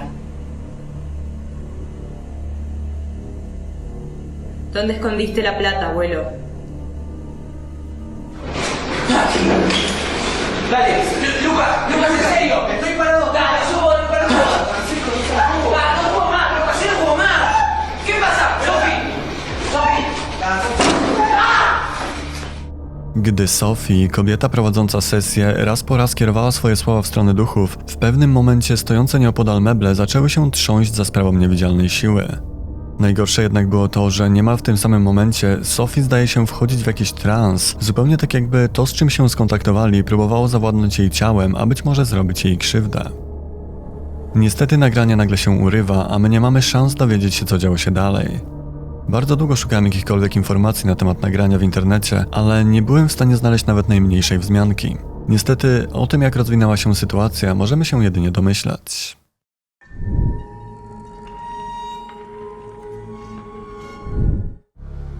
Wielokrotnie widzieliśmy nagrania dziwnych zjawisk, ale nieczęsto zdarza się nam zobaczyć ujęcia bezpośrednich ataków na człowieka. Za chwilę zobaczymy właśnie jedno z nich. Niestety niewiele wiemy o samym nagraniu. Kamera bezpieczeństwa nagrała dwójkę spokojnie śpiących mężczyzn, jednak to, co spotkało jednego z nich, jest po prostu przerażające.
Drzwi do pomieszczenia, w którym śpią mężczyźni, otworzyły się nagle, jakby popchnięte przez niewidzialną siłę. Krótko po tym nogi jednego z nich unoszą się wysoko, wyprostowane, jakby coś ciągnęło go za nie w górę. W końcu zawisa szarpnięty brutalnie w powietrzu. Obudzony ze snu mężczyzna wyrywa się i wstaje, rozglądając dookoła. Wygląda na bardzo zdezorientowanego i tak naprawdę nie ma pojęcia, co właśnie się stało. Ciężko jest wysnuć jakieś konkretne wnioski, nie posiadając kompletnie żadnych informacji, ale chyba możemy się zgodzić, że cokolwiek to było, na pewno nie było zwykłym duchem, a raczej czymś dużo bardziej złowrogim.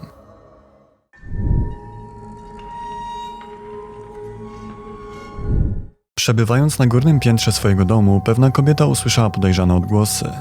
Z racji tego, że miała kilka psów, zapewne pomyślała, że to jeden z nich, ale na wszelki wypadek postanowiła to sprawdzić. I jak możecie się domyślić, sprawa wcale nie była taka prosta.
Nagranie jest o tyle zagadkowe, że na próżno jest szukać o nim jakichkolwiek informacji. Możemy jedynie założyć, że nie była to wcale pierwsza takiego typu sytuacja, a kamera została zamontowana w tym pomieszczeniu właśnie z powodu ciężkich do wyjaśnienia sytuacji. Nagranie wygląda na autentyczne, a szczególnie reakcja kobiety, która wraz z doświadczeniem kolejnych aktywności wydaje się być coraz bardziej przestraszona.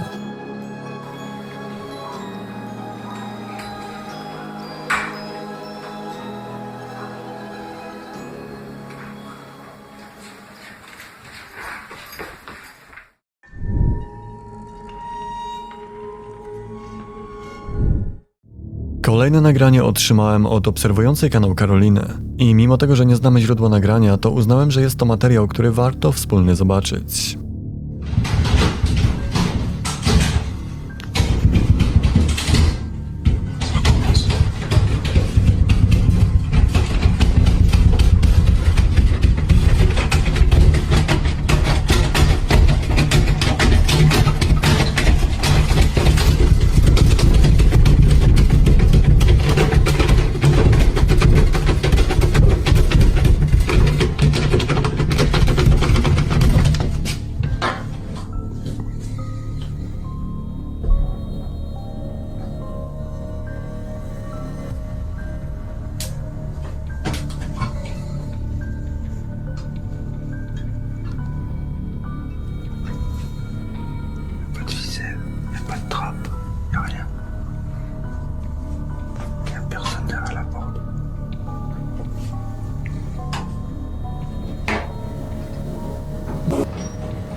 Nocny spokój nagle zostaje zakłócony przez głośne, gwałtowne i wydawałoby się nerwowe ruchy klamki.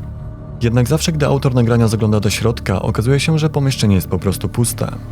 Co gorsze, paranormalna aktywność zwykle skupia się na subtelnym przesuwaniu przedmiotów czy niewyraźnych szeptach, jednak w tym przypadku cokolwiek to jest, wydaje się być niesamowicie silne. Niestety, przez to, że nie znamy ani źródła, ani szczegółów, to tak naprawdę ciężko jest snuć jakiekolwiek teorie.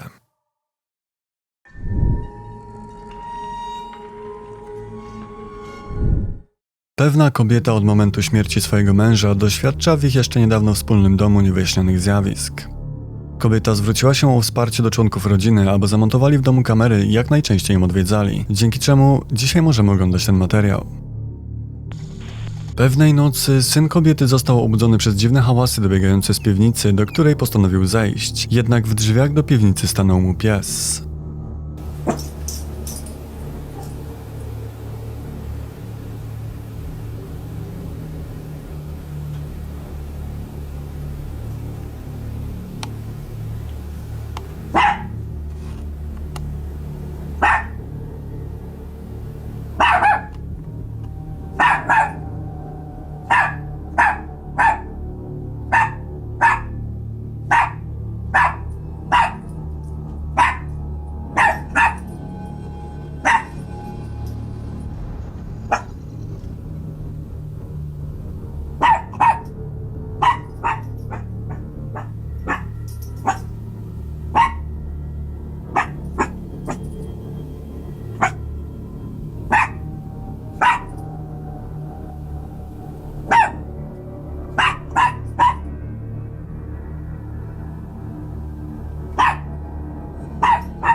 Zwierzę obserwowało, co dzieje się na dole, tak jakby coś tam widziało i chciało ochronić mieszkańców. Następnie pies wpatrzony w jeden punkt zaczął się nerwowo cofać, tak jakby coś zmierzało w jego kierunku.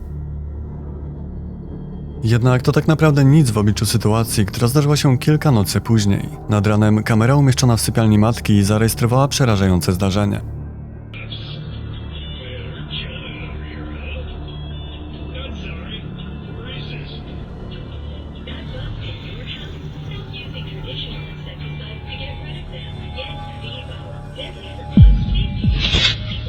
Śpiąca kobieta w nienaturalny sposób zsunęła się z łóżka, zupełnie tak, jakby coś ściągnęło ją za nogi.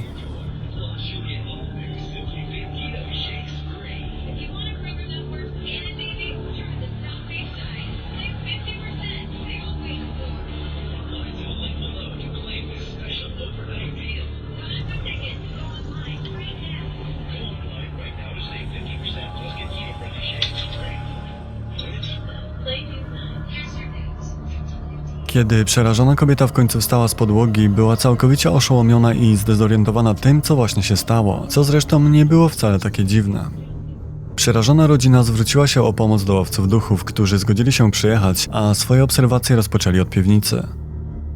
Wybór ten był oczywisty nie tylko ze względu na częste niewyjaśnione dźwięki dobiegające z piwnicy, ale również ze względu na coś dużo gorszego.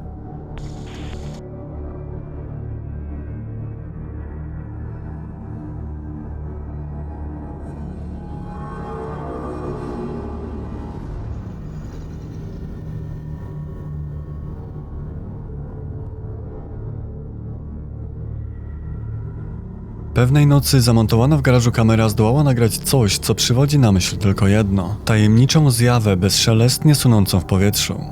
Niestety, mimo że bardzo profesjonalne, to badania łowców duchów nie przyniosły żadnych konkretnych rezultatów ani odpowiedzi. Niemniej natężenie paranormalnych zjawisk w domu jest ogromne, a już zaledwie kilka dni po wizycie specjalistów miały miejsce kolejne aktywności, w tym jedna konkretna, która wywołała u mieszkańców całkowite przerażenie.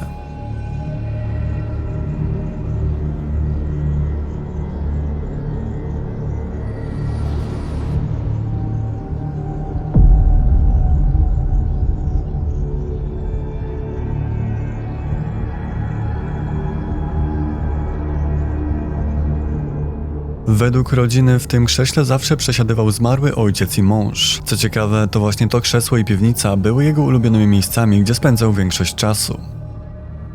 I pewnie zadajecie sobie to samo pytanie co ja. Dlaczego duch męża i ojca miałby wykazywać agresywne zachowanie wobec swoich bliskich? Czy w domu wydarzyło się coś, do czego nikt się nie przyznaje? Z całą pewnością wrócimy do tej sprawy w przyszłości.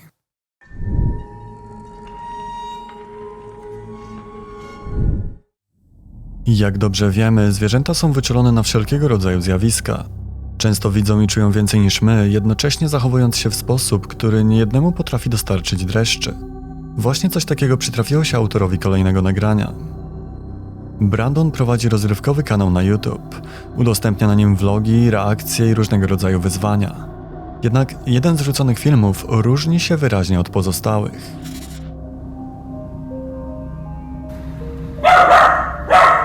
Booker, we gotta leave. It's like he saw something and then the thing disappeared. Booker, come on, let's go!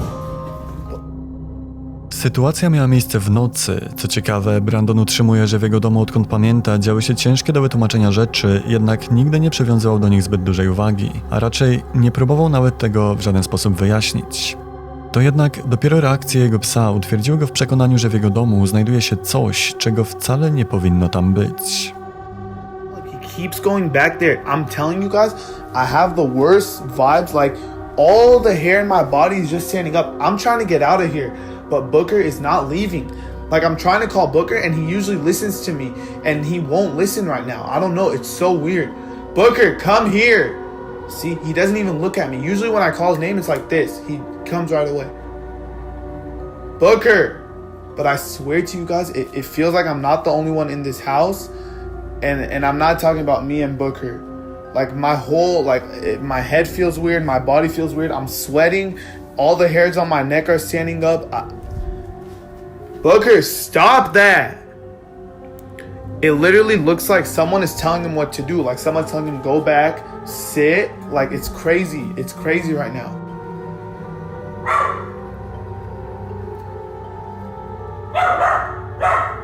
Booker, we gotta leave. No, come here, we gotta leave. Booker. Yo, he's like, look, he's like flexing his body like there's someone there. Like he's about to attack. Booker, no, let's go. And of course, it's my mom's room. Of course. Booker, no, come here. It's like he saw something and then the thing disappeared. That's why he's going crazy. Booker, come on, let's go. Yo, Booker. There's no way. I know you guys just heard that. Booker, we are leaving right now. Come. What? Booker, come here! Yo, what the... Gdy nasze zwierzę zachowuje się w tak bardzo podejrzany sposób, nigdy nie powinniśmy tego bagatelizować. Szczególnie, że w tym akurat przypadku nie była to wcale jednorazowa sytuacja, a dziwne zachowanie psa miało miejsce wiele razy, a do tego w różnych częściach domu.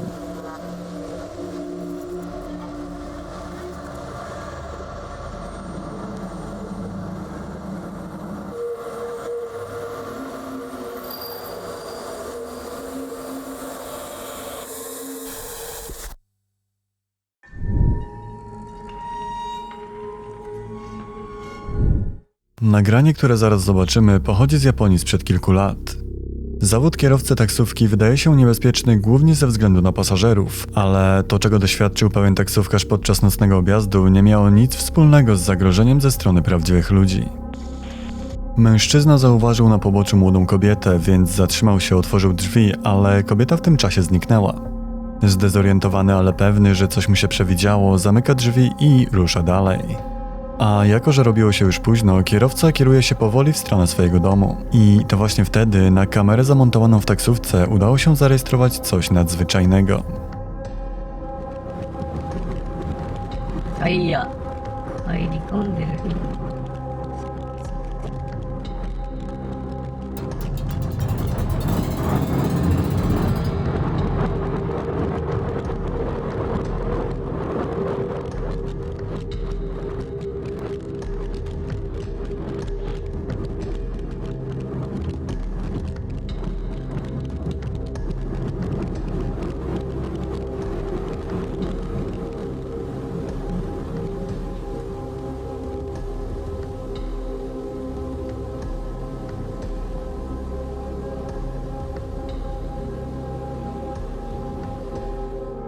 Młoda kobieta pojawia się nagle na tylnym siedzeniu, a taksówkarz zdaje się nie zauważać jej obecności. Nawet mnie trudno tutaj doszukiwać się złudzenia optycznego, bo postać wygląda bardzo wyraźnie i gdyby nie to, że pojawia się i zaraz znika, można by powiedzieć, że jest po prostu człowiekiem. Tylko kim jest tajemnicza pasażerka taksówki? Czy młoda kobieta to ofiara wypadku lub napaści, która błąka się w tamtej okolicy? A może to tylko i wyłącznie sprawnie spreparowane nagranie? Dajcie znać w komentarzach, bo jestem bardzo ciekawy waszych przemyśleń.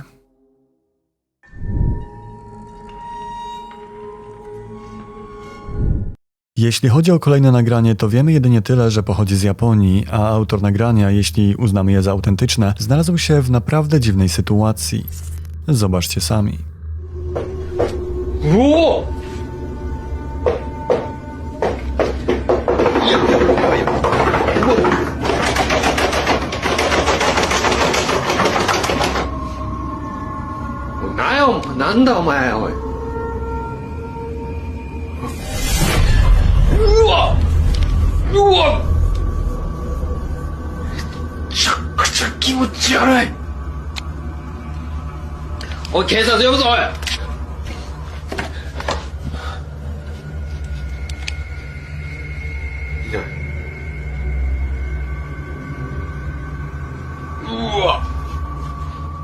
Wielokrotnie już widzieliśmy, gdy ciężkie do wyjaśnienia zjawiska orbitowały dookoła drzwi, czy właśnie jak w tym przypadku klamek. I ten fragment nagrania wydaje się być całkiem wiarygodny. Niestety mieszane odczucia wzbudza we mnie to, co miało miejsce niewiele później. Tajemnicza postać pokaźnych rozmiarów na kilka sekund staje się widoczna w szybie. Niestety, tak jak wspominałem, nie udało mi się znaleźć źródła tego urywku, więc nie jesteśmy w stanie dowiedzieć się o nim więcej, ani dokładniej prześledzić tej sytuacji. Ale pozwólcie, że zadam wam pytanie. Czy to pochodzące z Japonii nagranie może być prawdziwe?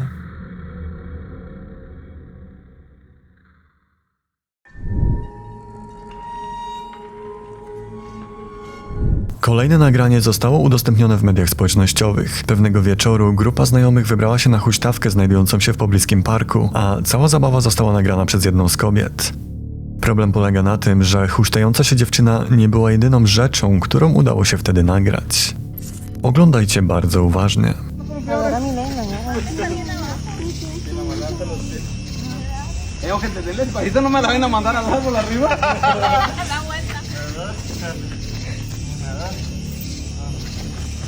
No bajen los pies.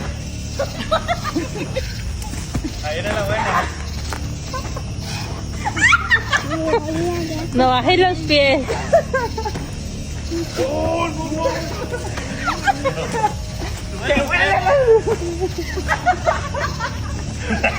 ¿Cómo se la cura, güey?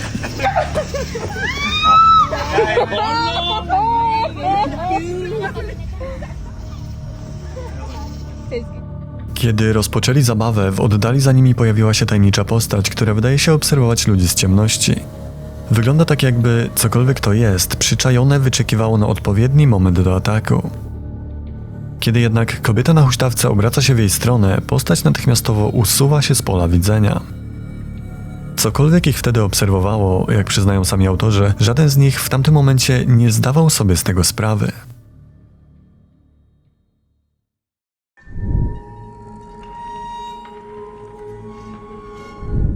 Franco, miłośnik eksploracji i paranormalnych zjawisk, postanowił połączyć swoje pasje, wybierając się na eksplorację opuszczonego i nawiedzonego klasztoru gdzieś w Ameryce Południowej. Miejscowa ludność twierdzi, że miały tam odbywać się demoniczne rytuały, o czym miały świadczyć znajdowane tam rytualne narzędzia, ślady krwi na ołtarzu, a nawet ludzkie ciało. I wyglądało na to, że coś faktycznie jest na rzeczy, bo po wejściu na teren budynku Franco wcale nie musiał długo czekać na pierwsze paranormalne oznaki. All that I have on me right now are 2 knives and my Leathermans. But I'd rather have that than nothing. I'm trying to see if I can find where the altar is, because the altar is where there was a huge ritual. There was a body found here and stuff. This place has a ton of history. Which is why I'm always thinking that this place has got to be a bombshell of an activity spot. Holy shit. hell is that?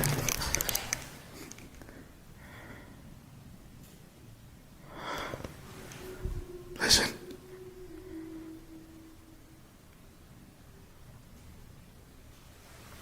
What the fuck? Hold on, I'm gonna get my other flashlight.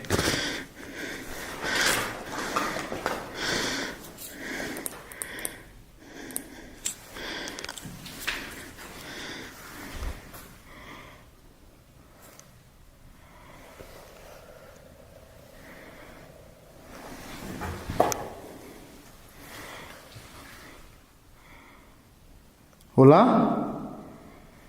Hello? Oh my God.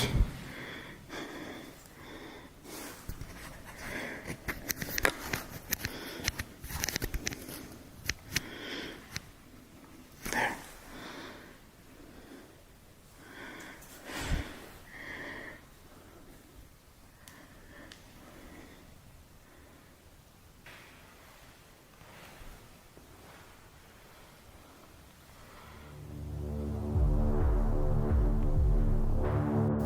Szukając ołtarza, usłyszał dziwny dźwięk dochodzący z ciemności. Dźwięk, który przypominał głos zawodzącej w oddali kobiety.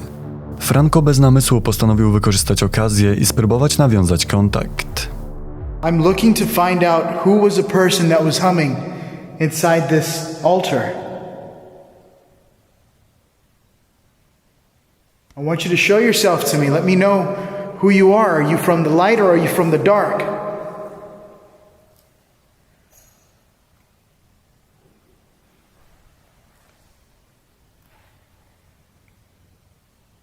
I just got a sound from the front area.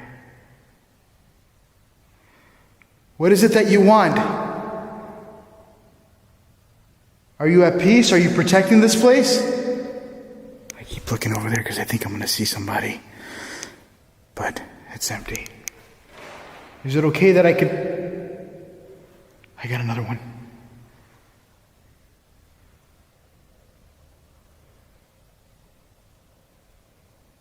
I have a lot of banging sounds going on.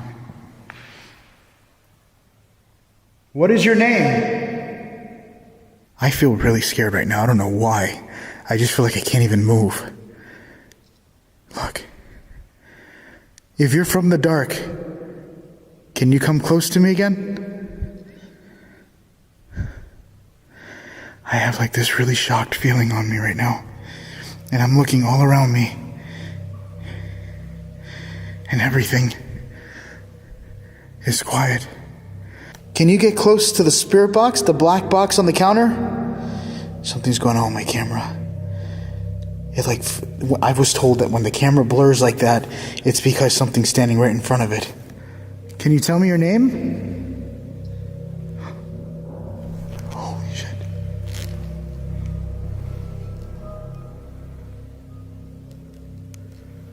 That legit sounded like it came from like up there in the roof.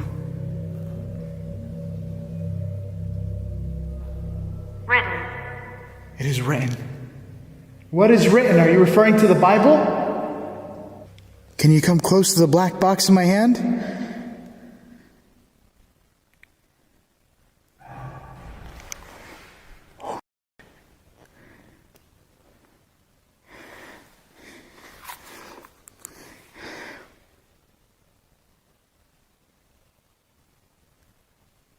The hell was that? Hola?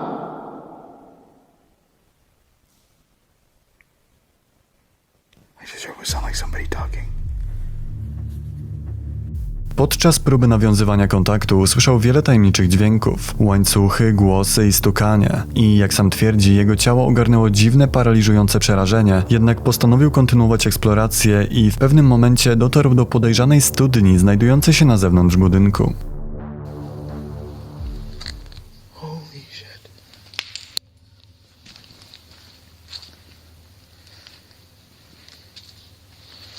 I'm outside.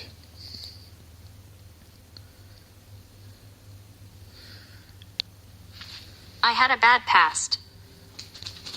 Oh my God. Did you? So did I.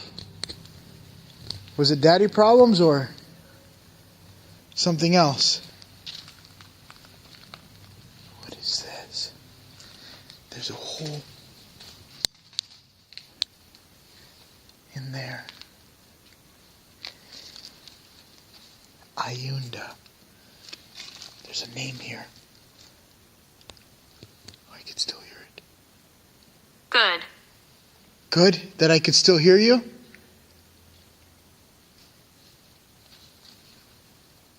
Are you watching me right now? Because there's a lot of windows. Are you male or female?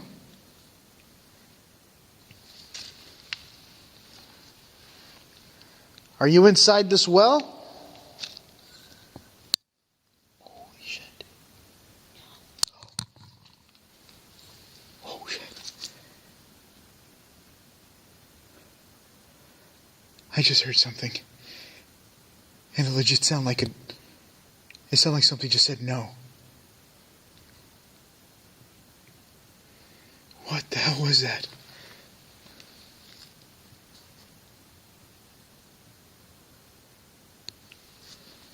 New dare. I dare what? Did you just tell me no? What the?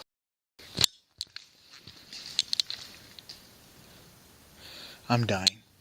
I'm like about to run out of here right now.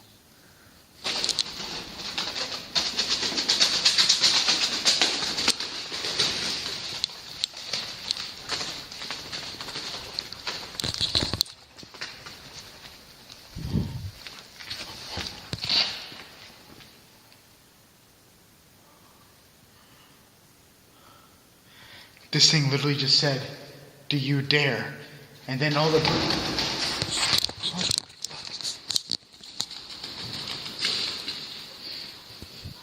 It literally just said, "Do you dare?" And all of a sudden this thing went crazy. I don't dare. I don't dare. Przestraszony Franco postanowił wrócić do klasztoru, jednak wydaje się, że nieznany byt cały czas za nim podążał. Look at me. My eyes are literally tearing up right now.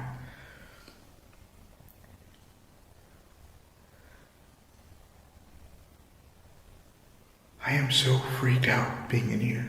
And I never felt this scared before in a while. Like there's been times I felt terrified a whole bunch of times. But this one's really strong. And the further deeper I go in, I feel like it's only getting worse. Oh my God, I feel like I could hear what sounds like footsteps.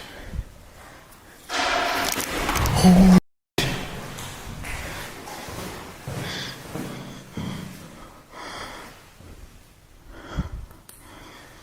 Hello?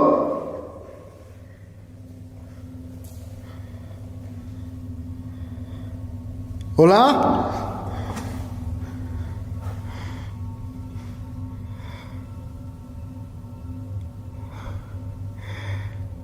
I am dying. I literally almost just dropped my camera. I'm gonna keep going into this room. I feel like it doesn't want me to go down here. W jednym z pomieszczeń usłyszał wyraźne kroki, a zaraz po nich trudne do wytłumaczenia dźwięki dochodzące z kaplicy, w której nie było absolutnie nikogo. Jednak nawet w kompletnie innej części klasztoru tajemnicze dźwięki przez cały czas się pojawiały.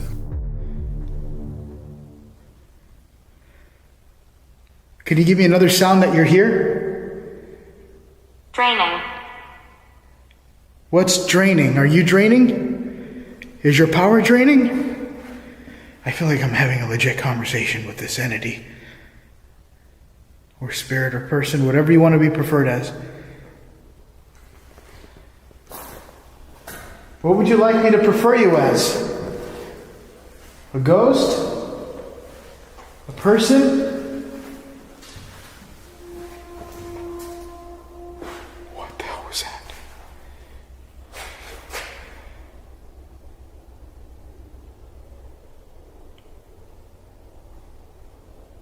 What the hell was that? Can't breathe. I know the feeling.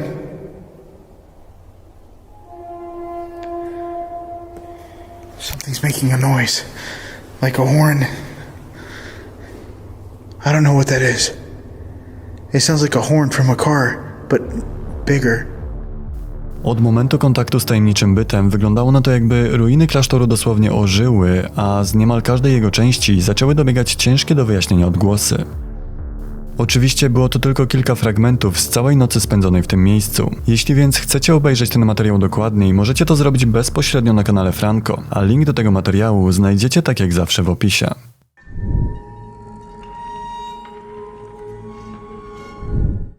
O kolejnym nagraniu niestety nie wiemy zbyt wiele.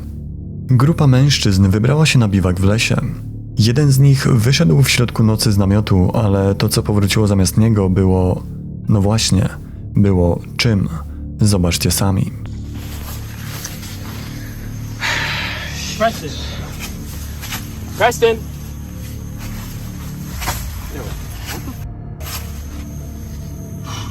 Yo, what is that? Yo, what's...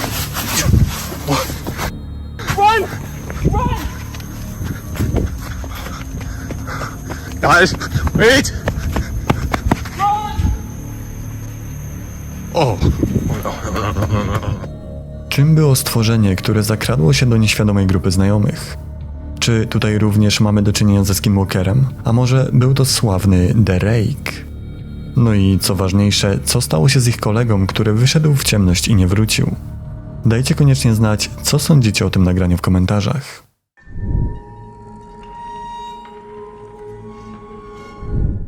Kolejne nagranie pochodzi z nieznanego źródła. Jedyne co o nim wiemy to to, że autor nagrania będąc na wieczornym spacerze w pobliżu lasu usłyszał bardzo dziwne dźwięki. Automatycznie wyciągnął telefon, włączył nagrywanie i ruszył w jego głąb, by spróbować znaleźć źródło nieznanych odgłosów.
Cokolwiek spotkał na swojej drodze autor nagrania było czymś, czego jeszcze do tej pory chyba nigdy nie widzieliśmy.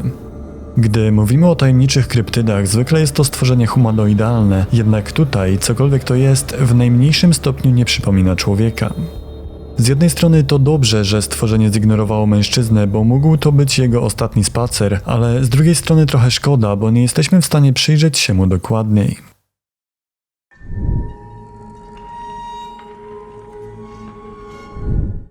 Nagrania z udziałem osób potencjalnie opętanych stanowczo należą do rzadkości. Niemniej od czasu do czasu w internecie pojawiają się właśnie takie fragmenty, czy nawet całe nagrania, gdzie osoba zachowuje się naprawdę dziwnie. W wielu z takich przypadków powodem podejrzanego zachowania mogą być narkotyki czy jakaś choroba, jednak niektóre nagrania przedstawiające opętane osoby są naprawdę ciężkie do wyjaśnienia. Zupełnie jak to. Zobaczcie sami.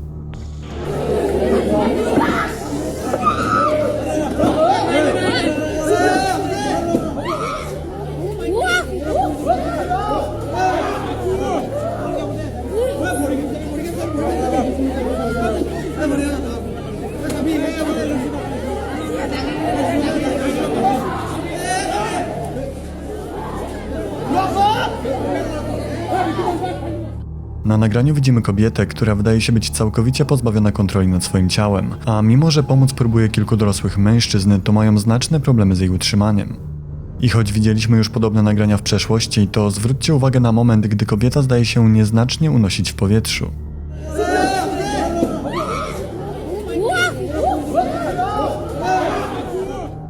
Niestety, o ile nagranie jest bardzo ciekawe, to nie udało mi się znaleźć żadnych konkretnych informacji na jego temat. Możemy się jedynie domyślać, kim jest ta kobieta i co się wydarzyło, że znalazła się w takim stanie.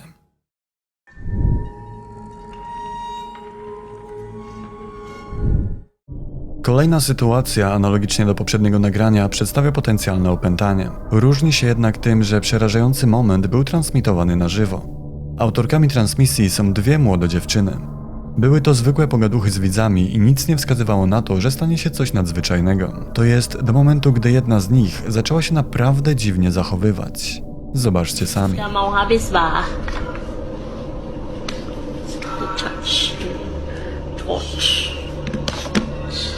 Awak semua, saya kasih cas dulu. Sini dulu nak ni. Sebelum ni ialah ni aku punya bank.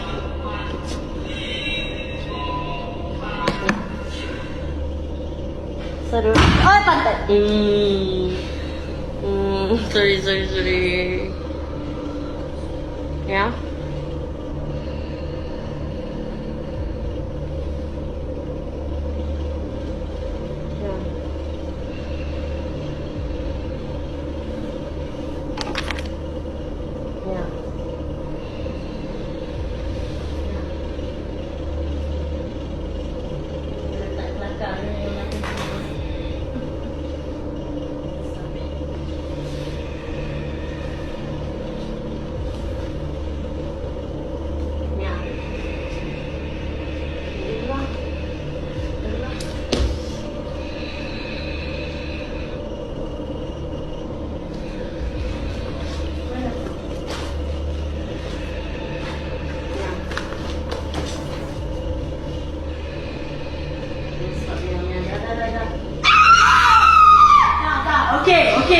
Okay, stop.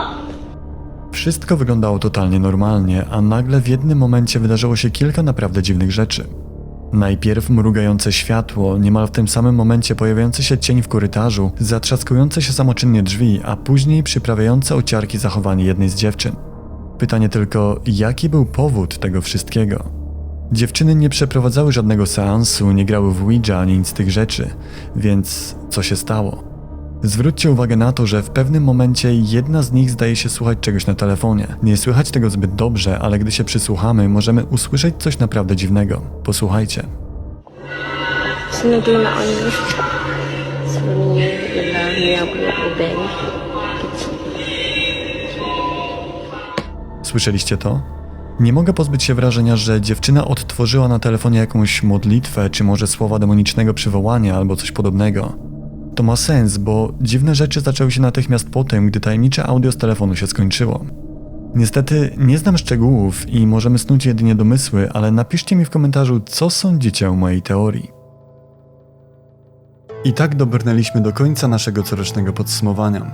Czy dobrze trafiłem z nagraniami? Czy były dla was tak samo straszne jak dla mnie? Na tyle, żeby utkwić w waszej pamięci? A może według was na liście zabrakło jakiegoś konkretnego nagrania? Dajcie mi koniecznie znać w komentarzach, bo jestem ciekawy, czy udało mi się trafić z tymi nagraniami, czy może jednak nie.